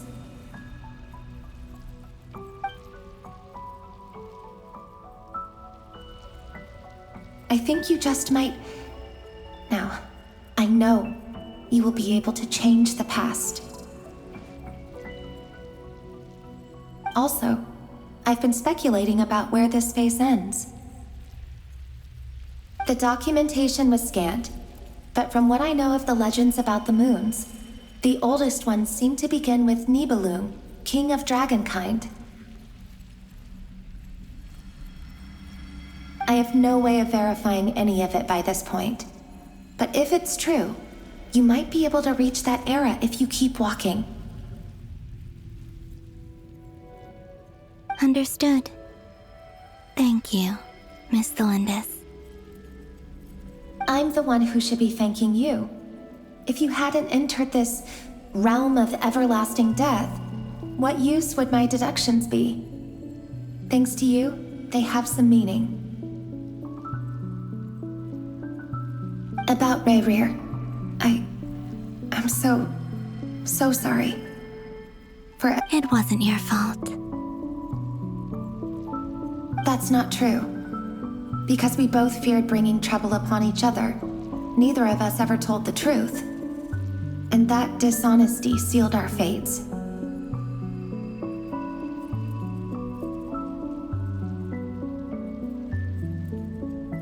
But enough about that.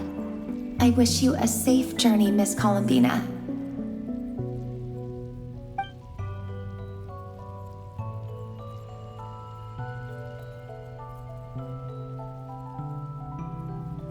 And may the outside world never have to experience pain like this again.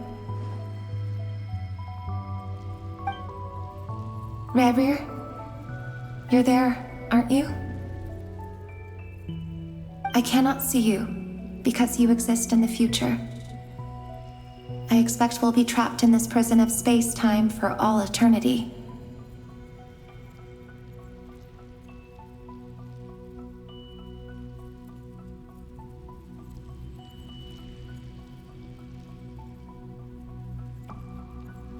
But please, gaze upon the past, and then sit for a while.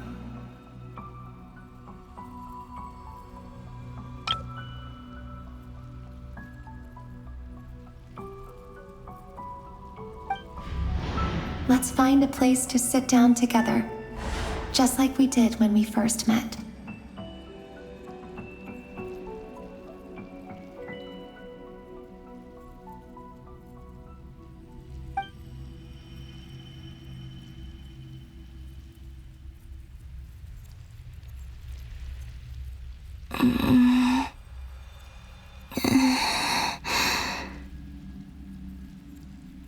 How long have I been walking? How much further till I reach the end? Is there even an end to be found?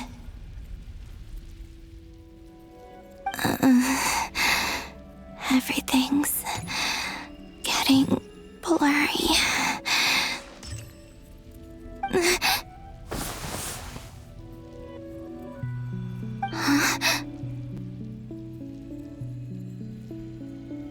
Are you all right, little sister? Have you come from the distant future?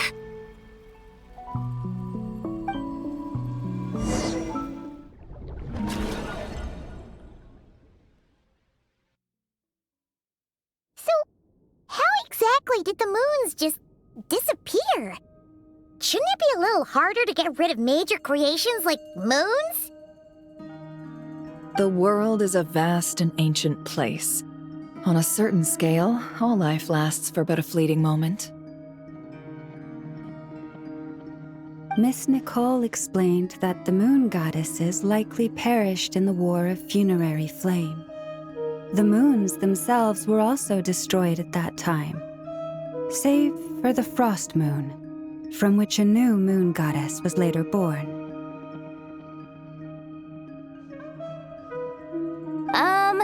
Am I missing something then?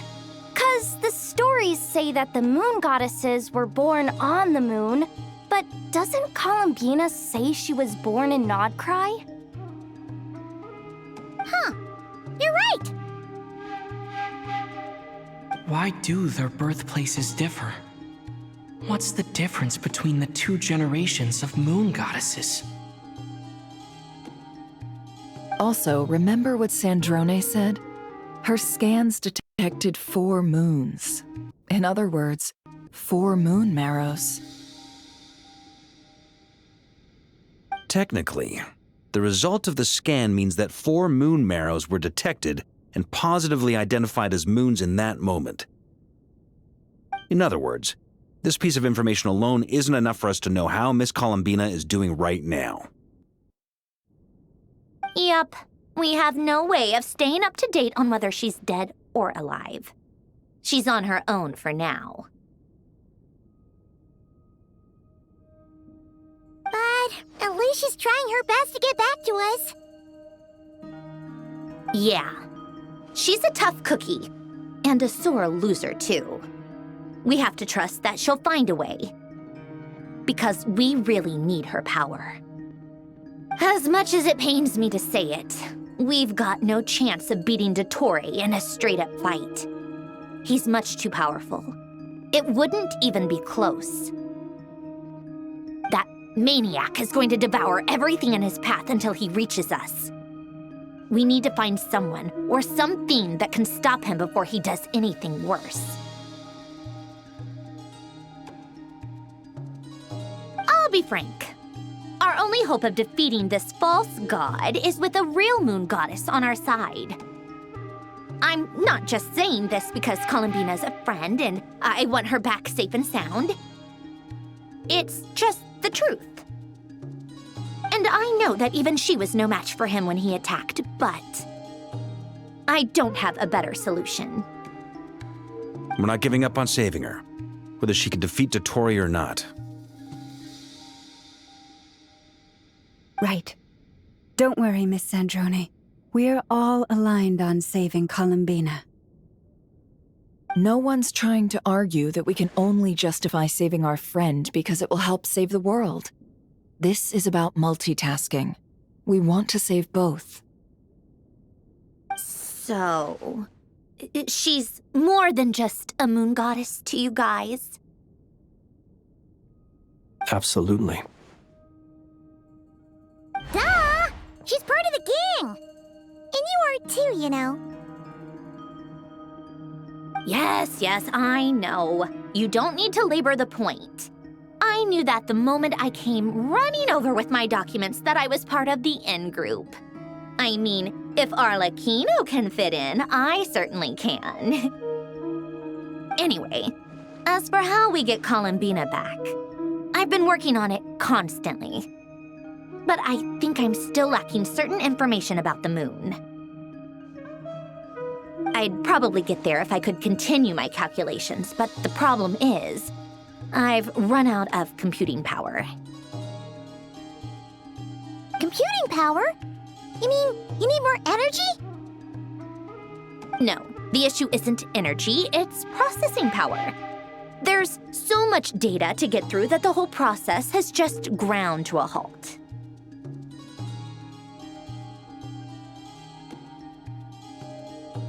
That's a tricky problem. René de Petrichor of the Nazissenkreuz Ordo once foretold the fate of the world. But I don't know how he did it. My guess is that he used the primordial sea's power. However, that won't work for me. His methodology was vastly different from my own. What's worse, they're incompatible. And, to top it all off, we can't even leave Nodcry. Ugh, this is so annoying. If I'd known we'd run into a bottleneck like this... Well, no, the design bureau's a bust as well. Curse that Dottore! Couldn't have made this harder for me if he tried. Oh, what do we do then? How about we grab a bite to eat and take a break? Maybe something will come to mind after you've cleared your head.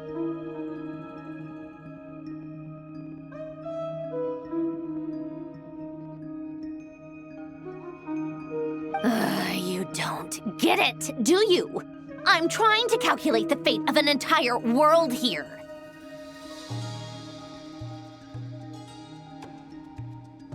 And I need accurate results, not big prophecies. Where the heck am I gonna find the computing power for that?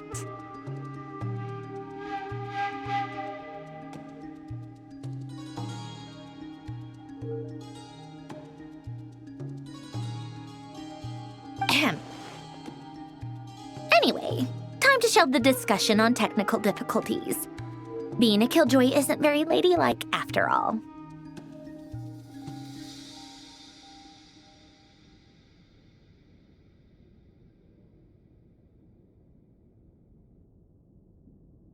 Either way, we've done what we can. Rest well, everyone. Remember to let us know if anything new comes up.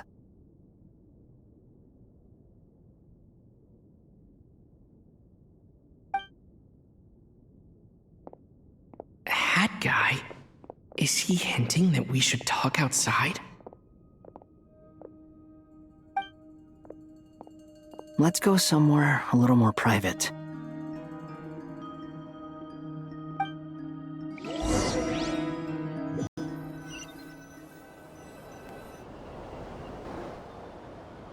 You know that Dory went back to Sumeru, right?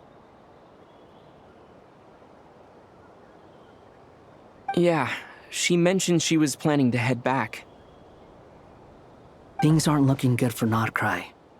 She's gone to spread the word so that Sumeru has a chance to prepare for the worst. From what I know of Dottore, there are two possible reasons why he hasn't made a move yet. One is that he's still working through some kinks in his new powers. The other is, he wants to see how we're going to react. He'll easily devour everything eventually, so I guess he's in no rush to make it happen.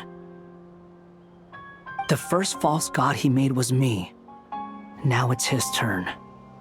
Even though my records were erased from Irminsul, Dottore's ideas haven't changed one bit. He once told me that becoming a god was like turning yourself into a hungry wolf or giant serpent to devour the moon. Clearly, he began studying the moon goddess's powers long before he even tried making a god.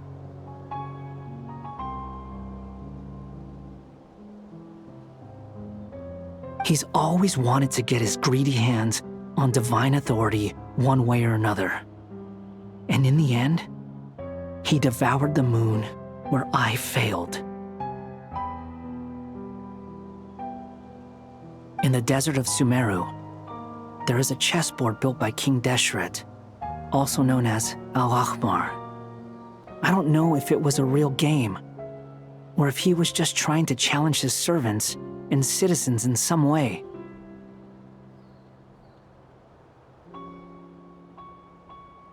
But creating games and setting rules, gods do that as a matter of course. That's the kind of power Dottore craves. Now he has the Trilunar Authority. His power is leagues beyond the common people. I don't think there's any point in other nations rushing to the front line. They're better off focusing on defense and hoping they can fend off any threats that spill out from Nordcry.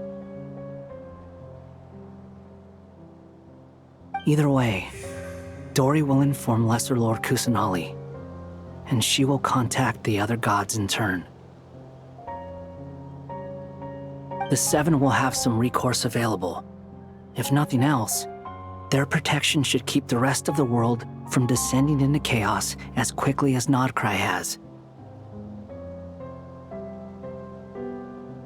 So on the bright side, even if Nordcry is doomed, your friends in other nations won't be in any immediate peril.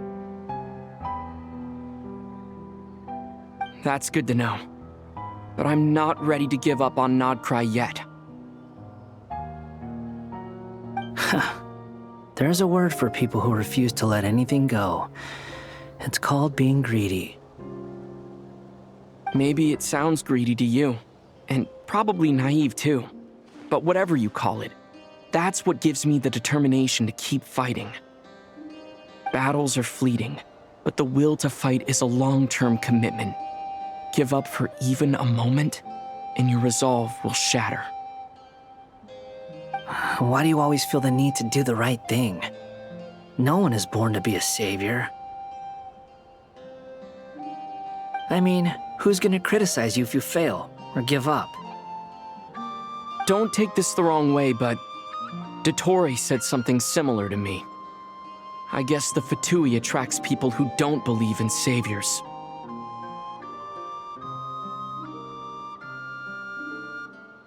Not necessarily. It's less about belief for me. I just want to know how determined you really are. After all, I don't owe anything to anyone else here. Only you. You look kinda worried. If your arch-nemesis was about to achieve their ultimate goal, I think you might feel a little worried too.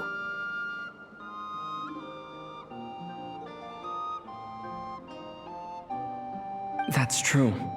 Dottore is about to become an omniscient, omnipotent deity. That's gotta be a bitter pill to swallow. Still, you're calmer than I expected. Obviously. I have to admit that my past self was a reckless fool who misunderstood not only the point of revenge, but how to achieve it.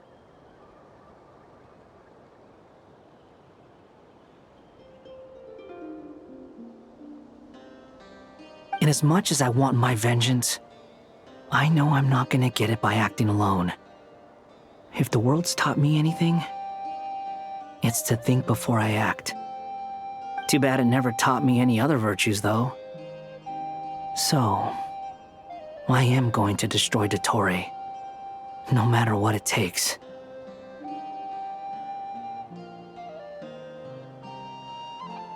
So, what's your plan? I'll get to that. First, tell me, what do you think of Sandrone? Just like Paimon said, she's a friend, part of the gang. How much do you trust her? This is a serious question. Think carefully before you answer. Although she's with the Fatui, she has her own values, and she's helped us a lot. If nothing else, she's clearly going the extra mile for Columbina.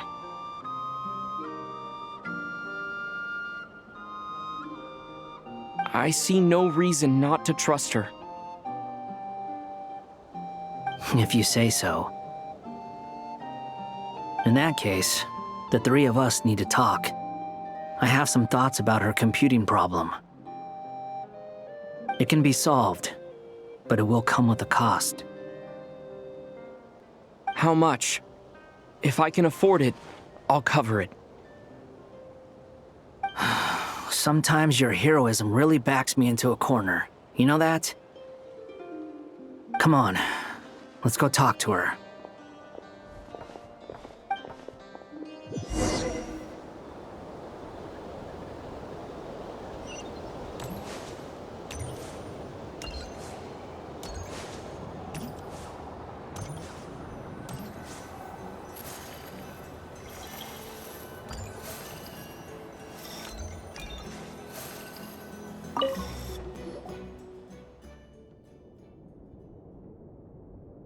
Miss Androne, Traveler.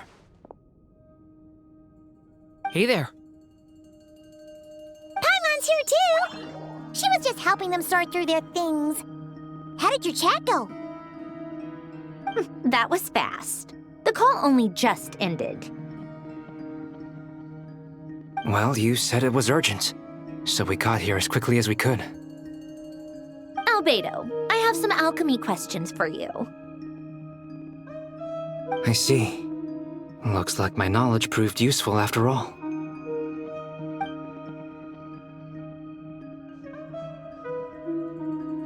If I might ask, what is the end goal for the modified formula you'll be using? I needed to predict the future of the entire world. But I've run into some teething issues since trying to implement Renee's theory of the 4 orthants. I see. I'll have a look at it. Still, computing power is the real issue here. How do you plan to solve it? About that, it's been sorted. Oh, with the Traveler's help?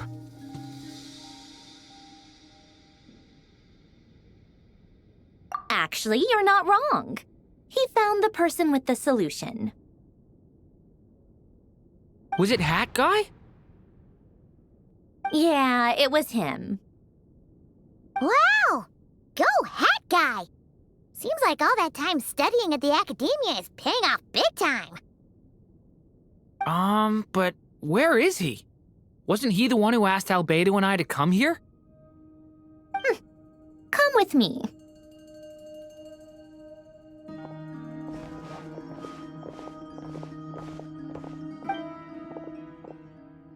Hat Guy? What's happened to him? Hat Guy! Can you hear us? No response. I guess he's in hibernation. Hat Guy mentioned that he was a puppet. It seems that his functions are currently shut down. I presume this has something to do with the solution to your computing problem. That's right. He and the Traveler came to see me. Wait, what? You have a solution? Would you calm down? Why do you always react so hysterically to everything? Excuse me? How would you know? You shouldn't be so quick to judge complete strangers. It's very bad manners. Oh, please. It doesn't take that long to figure out that you have a temper. Where does a mere student get that kind of confidence? I've actually published more papers than you. Not that status counts for much. Even Paimon's applied for academia admission. Huh? Are you serious? See? This is why I can't be bothered to explain myself. She recognizes no one's skills but her own. Okay, fine. I'll hear you out. So, tell me, how do you propose to solve my computing power problem? This world itself is constantly processing all kinds of information. If it's the world's future you're trying to calculate, you need a processing device that's designed to cope with that volume. Easier said than done. Only Irminsul can handle that kind of... Wait, is that what you're suggesting? But surely we can't just plug my formula directly into the ley lines. You should be able to tell that I'm not human, right? Yeah, I noticed. The technology, though, seems pretty ancient. Very different from Fontaine's. It's a completely different system. Conrian, to be precise. I'm what they would have called a puppet. Puppets need an energy source and processing power. The artisans who built them sought out the materials most suited for that purpose. You? Do you mean... The Traveler and I have talked it over. He's willing to vouch for you. So, I'll allow you to borrow my core for your calculations. It was built using wood from a silver white tree, which makes it a small part of Irminsul.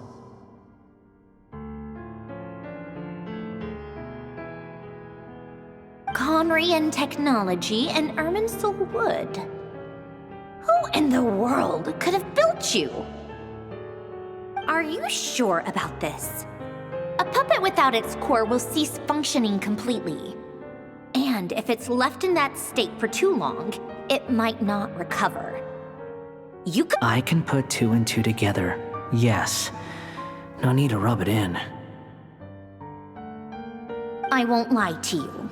This has never been done before. I cannot guarantee your safety. Doesn't matter. I'm prepared for the worst. Did you two actually talk this through? Is he... Are we really considering this? Yes, we discussed it. The bottom line is, he trusts me, and I trust you. Let's give it a shot, shall we? Honestly, I have no clue where this kid even came from. But for whatever reason, he lent me his core to use in my formula. I'm very close to finishing my calculations now, and the core is currently in use. So I'm sorry, but I can only show you a sketch right now. This is what the core looks like. A silver white branch. It certainly matches the legends told about Irminsul. Is Hat Guy gonna be okay? He's not gonna die, right? Right? In theory, he should be fine. As long as we put his core back in time. Beyond that, all I can say is that I'll try my best to avoid risk and make sure the core doesn't sustain any damage. I think I know why you called us here now. Someone needs to watch over his body and make sure it's protected until the process completes. Correct. He said that the only ones he trusts here are you two, and the Traveler. And the Traveler will have other work to do.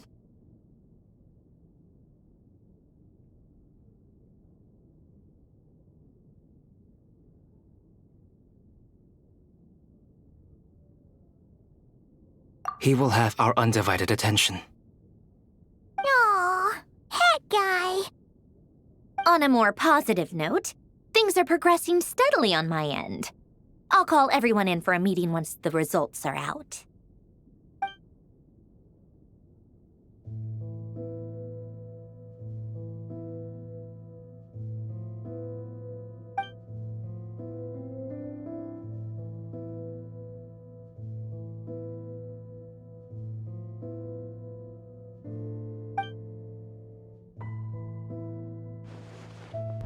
The worst-case scenario with the core removal is either a system reset or a total loss of function. But I'm not afraid. A quiet death should have been my fate long ago. A core is completely different from a heart. It's like another vital organ entirely. I never believed it could be a true replacement for what I sought. But in the end, it turns out the core was more useful to me. Pretty funny when you think about it. It's like the punchline of my entire life. Do you think there's any difference between a puppet and a human? If not, then this would just be another samsara. I have already experienced both a past life and a next life. Part of me wonders whether I'm only capable of making this decision because I've become a real human. What's with that expression? Isn't this a good thing? Sanjoni will succeed, won't she? She has to. She will. We all have to persevere until this is over. That's right. And I'll protect you all until a moment of victory arrives.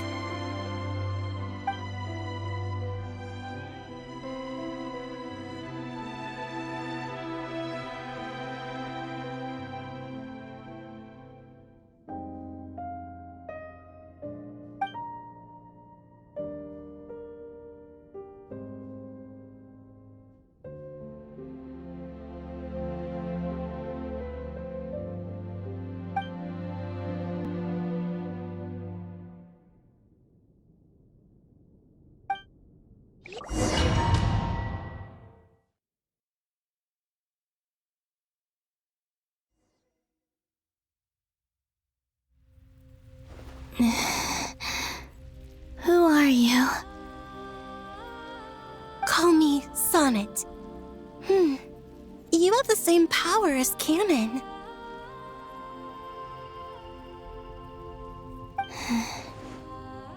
Sonnet.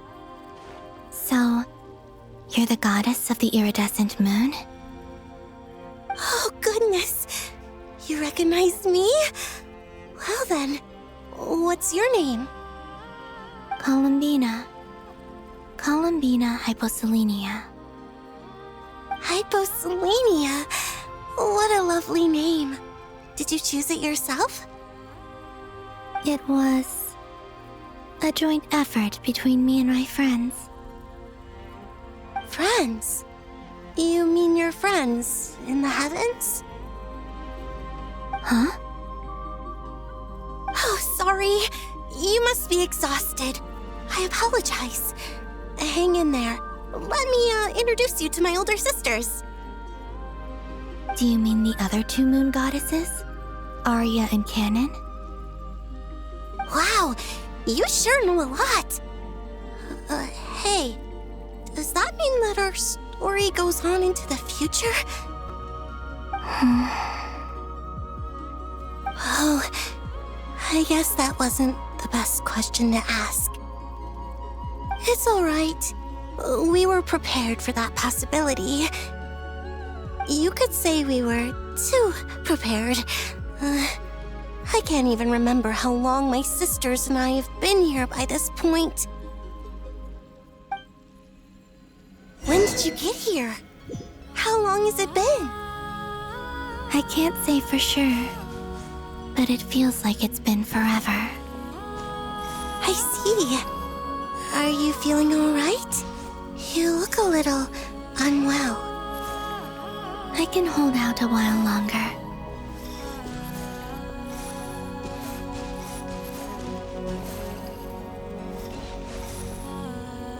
We don't have far to go. The place where my sisters and I are based is just up ahead. Don't worry, they're both really nice. I'll introduce you.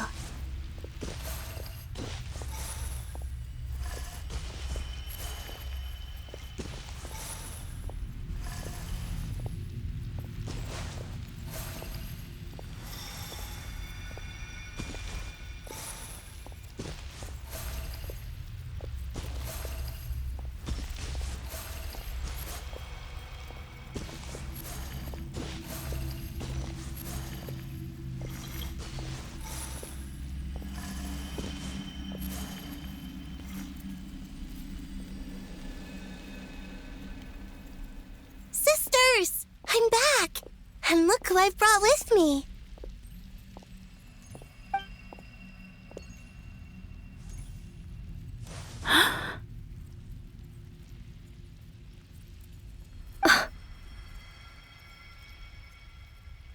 It's our lovely little sister, born in the far future. The pleasure is all mine.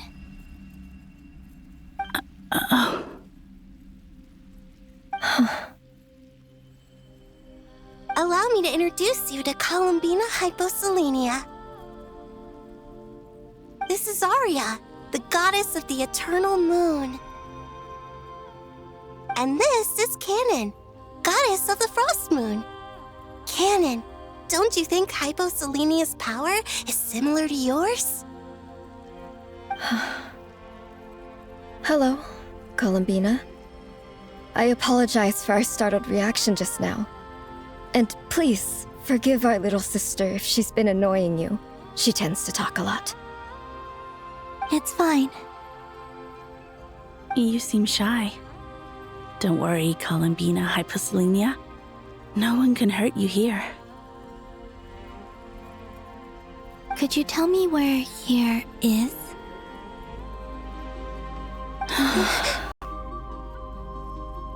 Please. I must know. My dear sister. This is where Tevat's original ruler, the Dragon King Nibelung, imprisoned the moon goddesses. What? You're scaring her, Canon. No, I'm fine. Please, continue. Nibelung, our original master, created us in the distant past to maintain Tevat. But he left this world and traveled into the dark universe beyond, to explore worlds vaster still. Day and night, we fulfilled our duty in the heavens, until the day that the first descender arrived. The great ruler of the firmament. The heavenly principles. Is that what later generations call them? I see. But we did not reject them at first, nor did they seem to harbor ill intent towards this world. We coexisted in peace. They were like a guest in our home. Slowly, however, we came to realize that our guest had a growing desire to change and dominate the world. And you didn't stop it? No. There was an order to the rules they set up that Nibelung never taught us. We wanted to know if this order would bode good or ill for Tevat.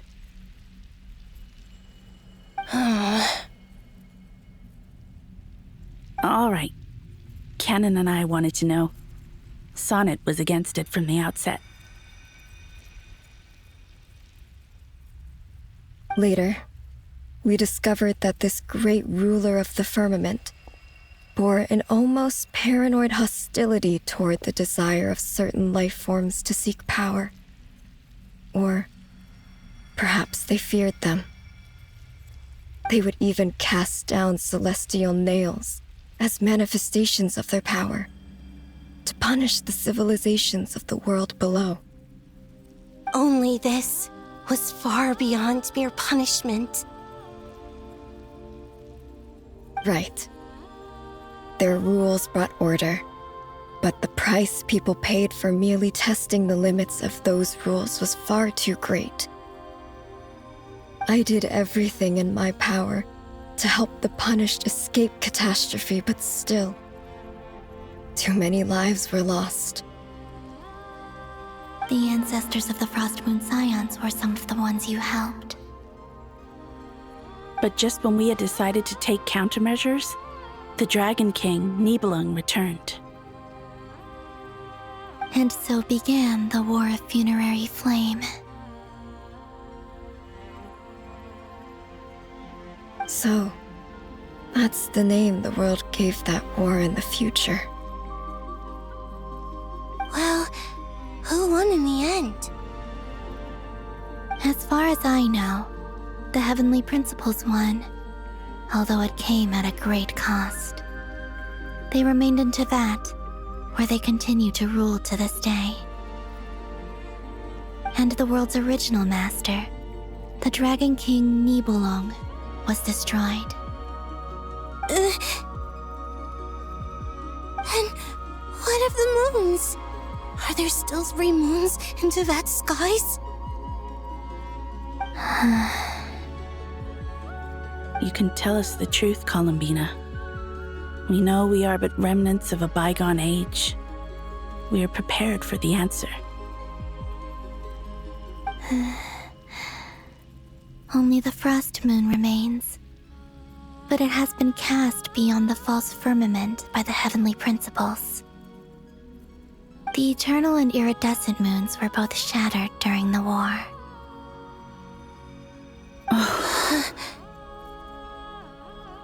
So death finally came for us in the end. Sonnet. But you're still here, aren't you? A moon goddess cannot live without her moon, Columbina.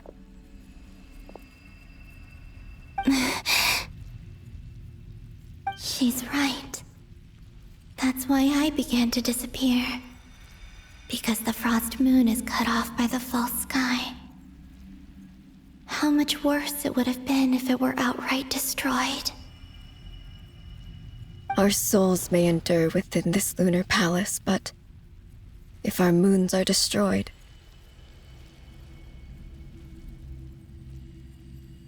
then we shall disappear the moment we depart from it. I'm sorry. There's no need to apologize to us, dear sister. If anything, we owe the world an apology. If only we'd decided to act sooner, rather than arguing amongst ourselves. all the more reason not to spend this time in regret and repentance. Instead, we should focus our efforts on how we might help our future sister. Sorry? Don't you see, Columbina, your story is not yet over. Is that not why you are here?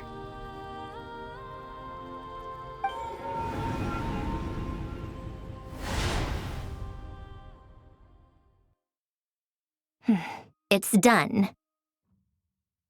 Initiate numerological array. Continue running primary process. Calculate the world's fate through extrapolation, and identify nodes of potential change. Secondary process, scan for moons.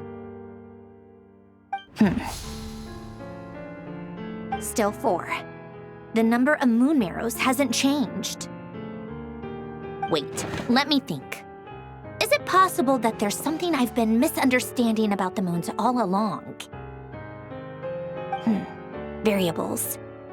Variables in the world. I know where potential variables within the world come from. So what about the moons? Are there any variables there? Like their life or death, for instance. What if being alive or dead makes no difference to a moon? But that's so strange. Even immortal gods can die. Why would the moons alone be? Wait! Wait! I've got it! I've got it! If alive or dead is considered a variable, we might have had this wrong the whole time. No one ever said that a moon marrow equals a living moon. We just made that assumption ourselves.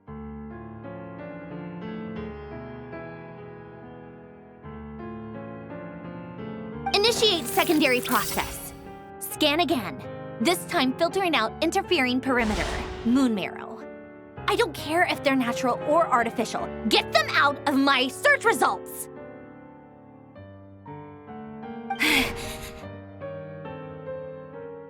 Why?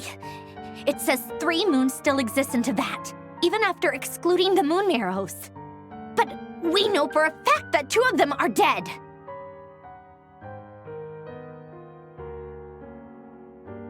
Redo the scan. Narrow the results to living moons and real moons. No, scrap that. Narrow it down to moons that have lunar authority and remain alive. Why? Why is it still 3? What is this, Columbina? Has the world lied to us? Or are you the one pulling the wool over our eyes?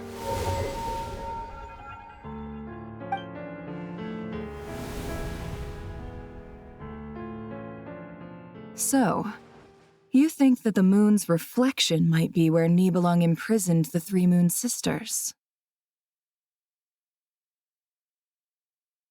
Yes, it would explain a lot, such as why that space would respond to a moon goddess's power, opening the moon gate at her command. It would also explain why Miss Columbina has been unable to leave, and why time flows in reverse there. In the messages she sent, Columbina promised us she'd find a way to return, but we have no way of knowing how, when, or where this might happen. The fact that she still has yet to reappear in this world indicates that returning from that place is no easy feat. We cannot afford to simply wait for her. So you're saying, if she could return by her own power alone, she would have done so long ago? Yes, she certainly wouldn't leave it to this late stage when it's so touch and go. I've been giving this some thought, and I've come to believe that Luanatar might be an anchor that she left behind, as a sort of future waypoint. This could also explain why Luanatar is always by the traveler's side. Sounds like a plausible theory. If that's the case, there must be some criteria we need to fulfill to allow Columbina to return to the present. The question is, what could they be?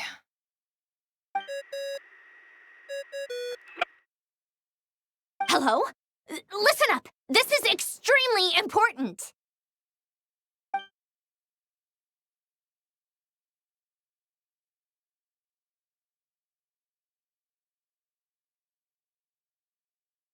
Not only is Columbina alive, but she may well exist in a form unimaginable to us.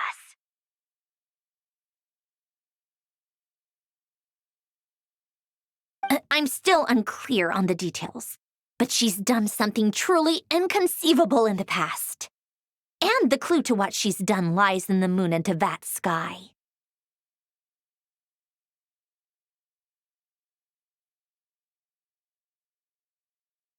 Truly amazing.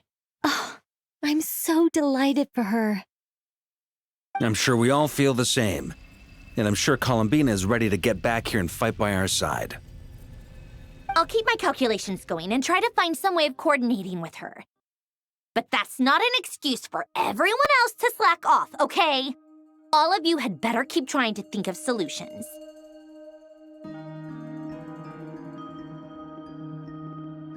How can the dead moon still live? And Luanatar,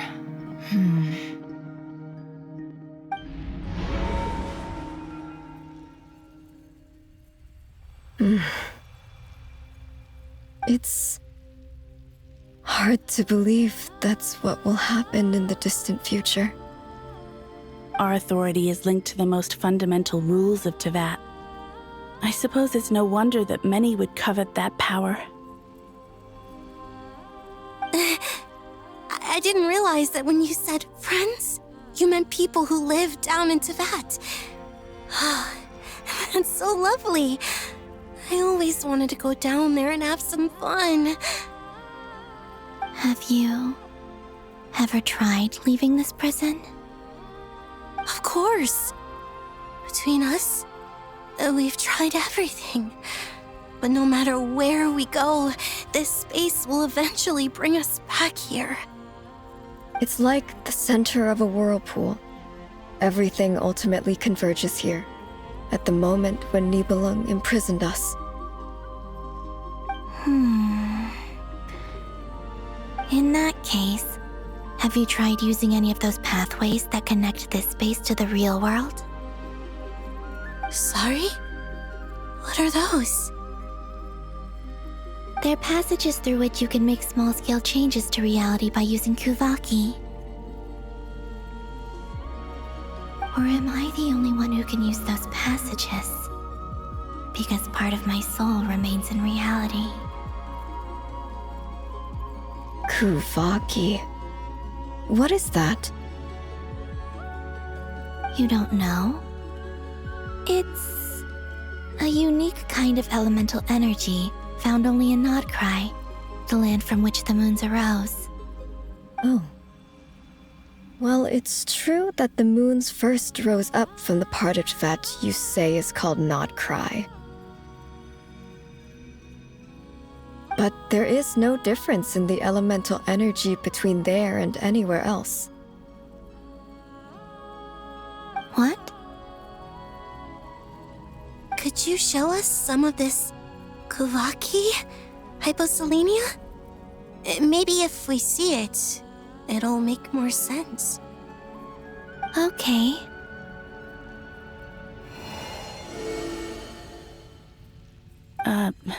Isn't that just your power? What? But it's everywhere in Nodcry. In the air, in the land.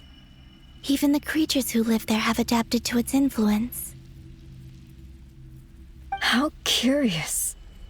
This Kuvaki certainly did not exist anywhere in the world before we were imprisoned. Let alone influence living creatures. So, how exactly does it affect them anyway? Can they float in the air like us? This is so strange. Why would their reality differ so much from mine?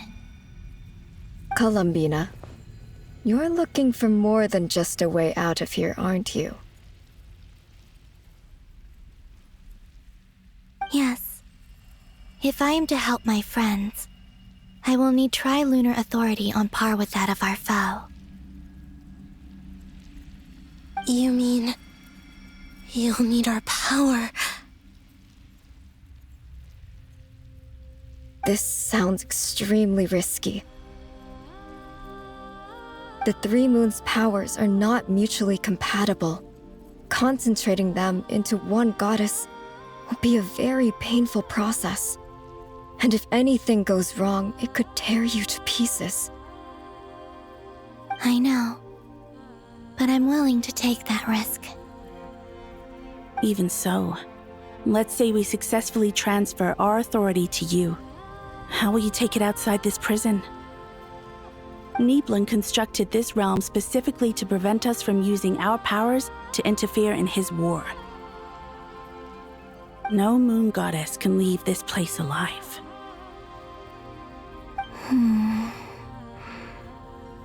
What if I don't leave alive?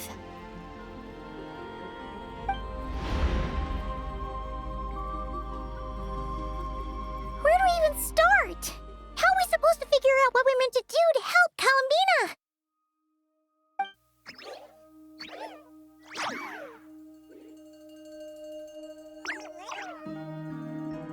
Columbina? What do you need from us?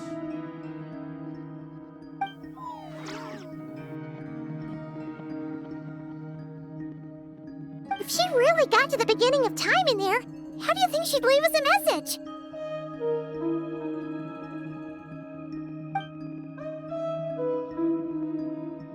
You don't think she'd write it down on a stone tablet somewhere in the hopes that we'd find it, do you? Seems unlikely. Columbina may not talk a lot, but she thinks deeply about issues like this.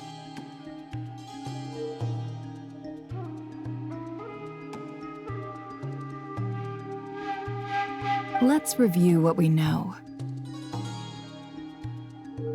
This is the Columbina who fought alongside us against the Reykir of Solnari, and and with whom we celebrated Moon Prayer Night. She knows our personalities, our ways of doing things, even our unique strengths and abilities. So, if she wanted to tell us something from a long, long time ago, what would she do? Oh.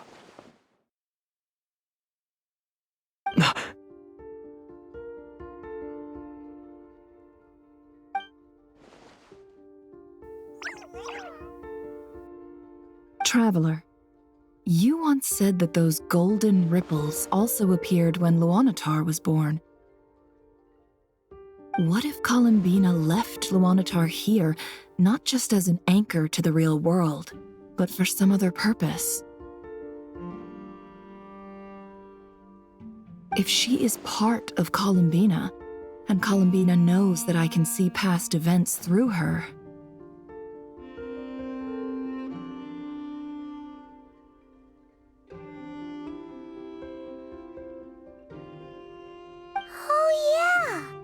Like when you peeked into Rarer's past through his heart! Nefer, wait. If you're right about this, and you can really see past events through Luanatar, your eyes, they'll... Oh, I know. Looking at Rarier's past in Conria was already enough of a strain on my eyes. Looking this far back into the past... it'll surely blind me.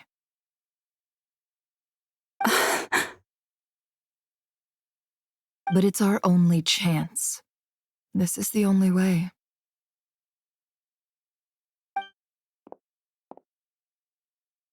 Boss. We spoke about this once, a long time ago. Do you remember what I said, Yehoda? The day I lose my sight, the Curatorium of Secrets will be yours to run.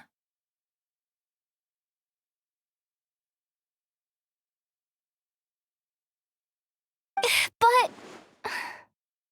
What's wrong? I'd be overjoyed if I were you. This day's come a lot earlier than either of us expected. I need to know you'll honor our agreement, Yehoda. Promise me. Yes, Boss Neff. I promise. Are you sure you don't want some time to think this through? What is there to think through? I should have gone blind after our battle with Rarier. Frankly, it's almost criminal that I got away with it for this long.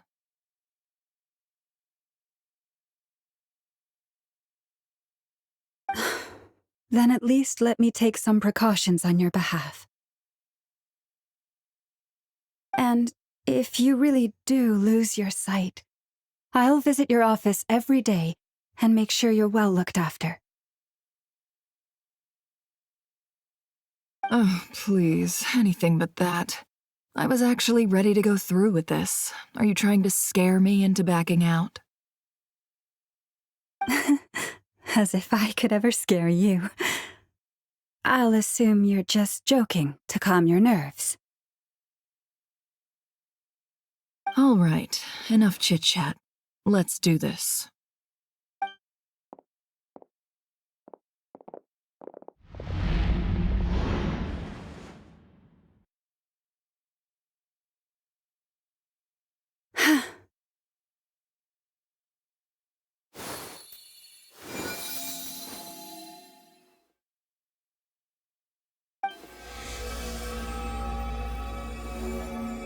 All done. Good. Now give me some space.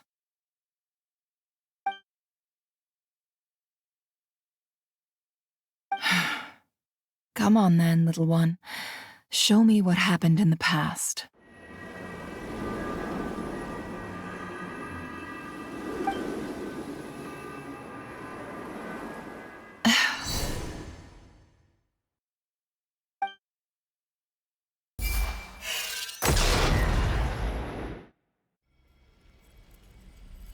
Between the Trilunar Authority, Kuvaki, and the sole surviving moon, the Frost Moon, I think I might know how to get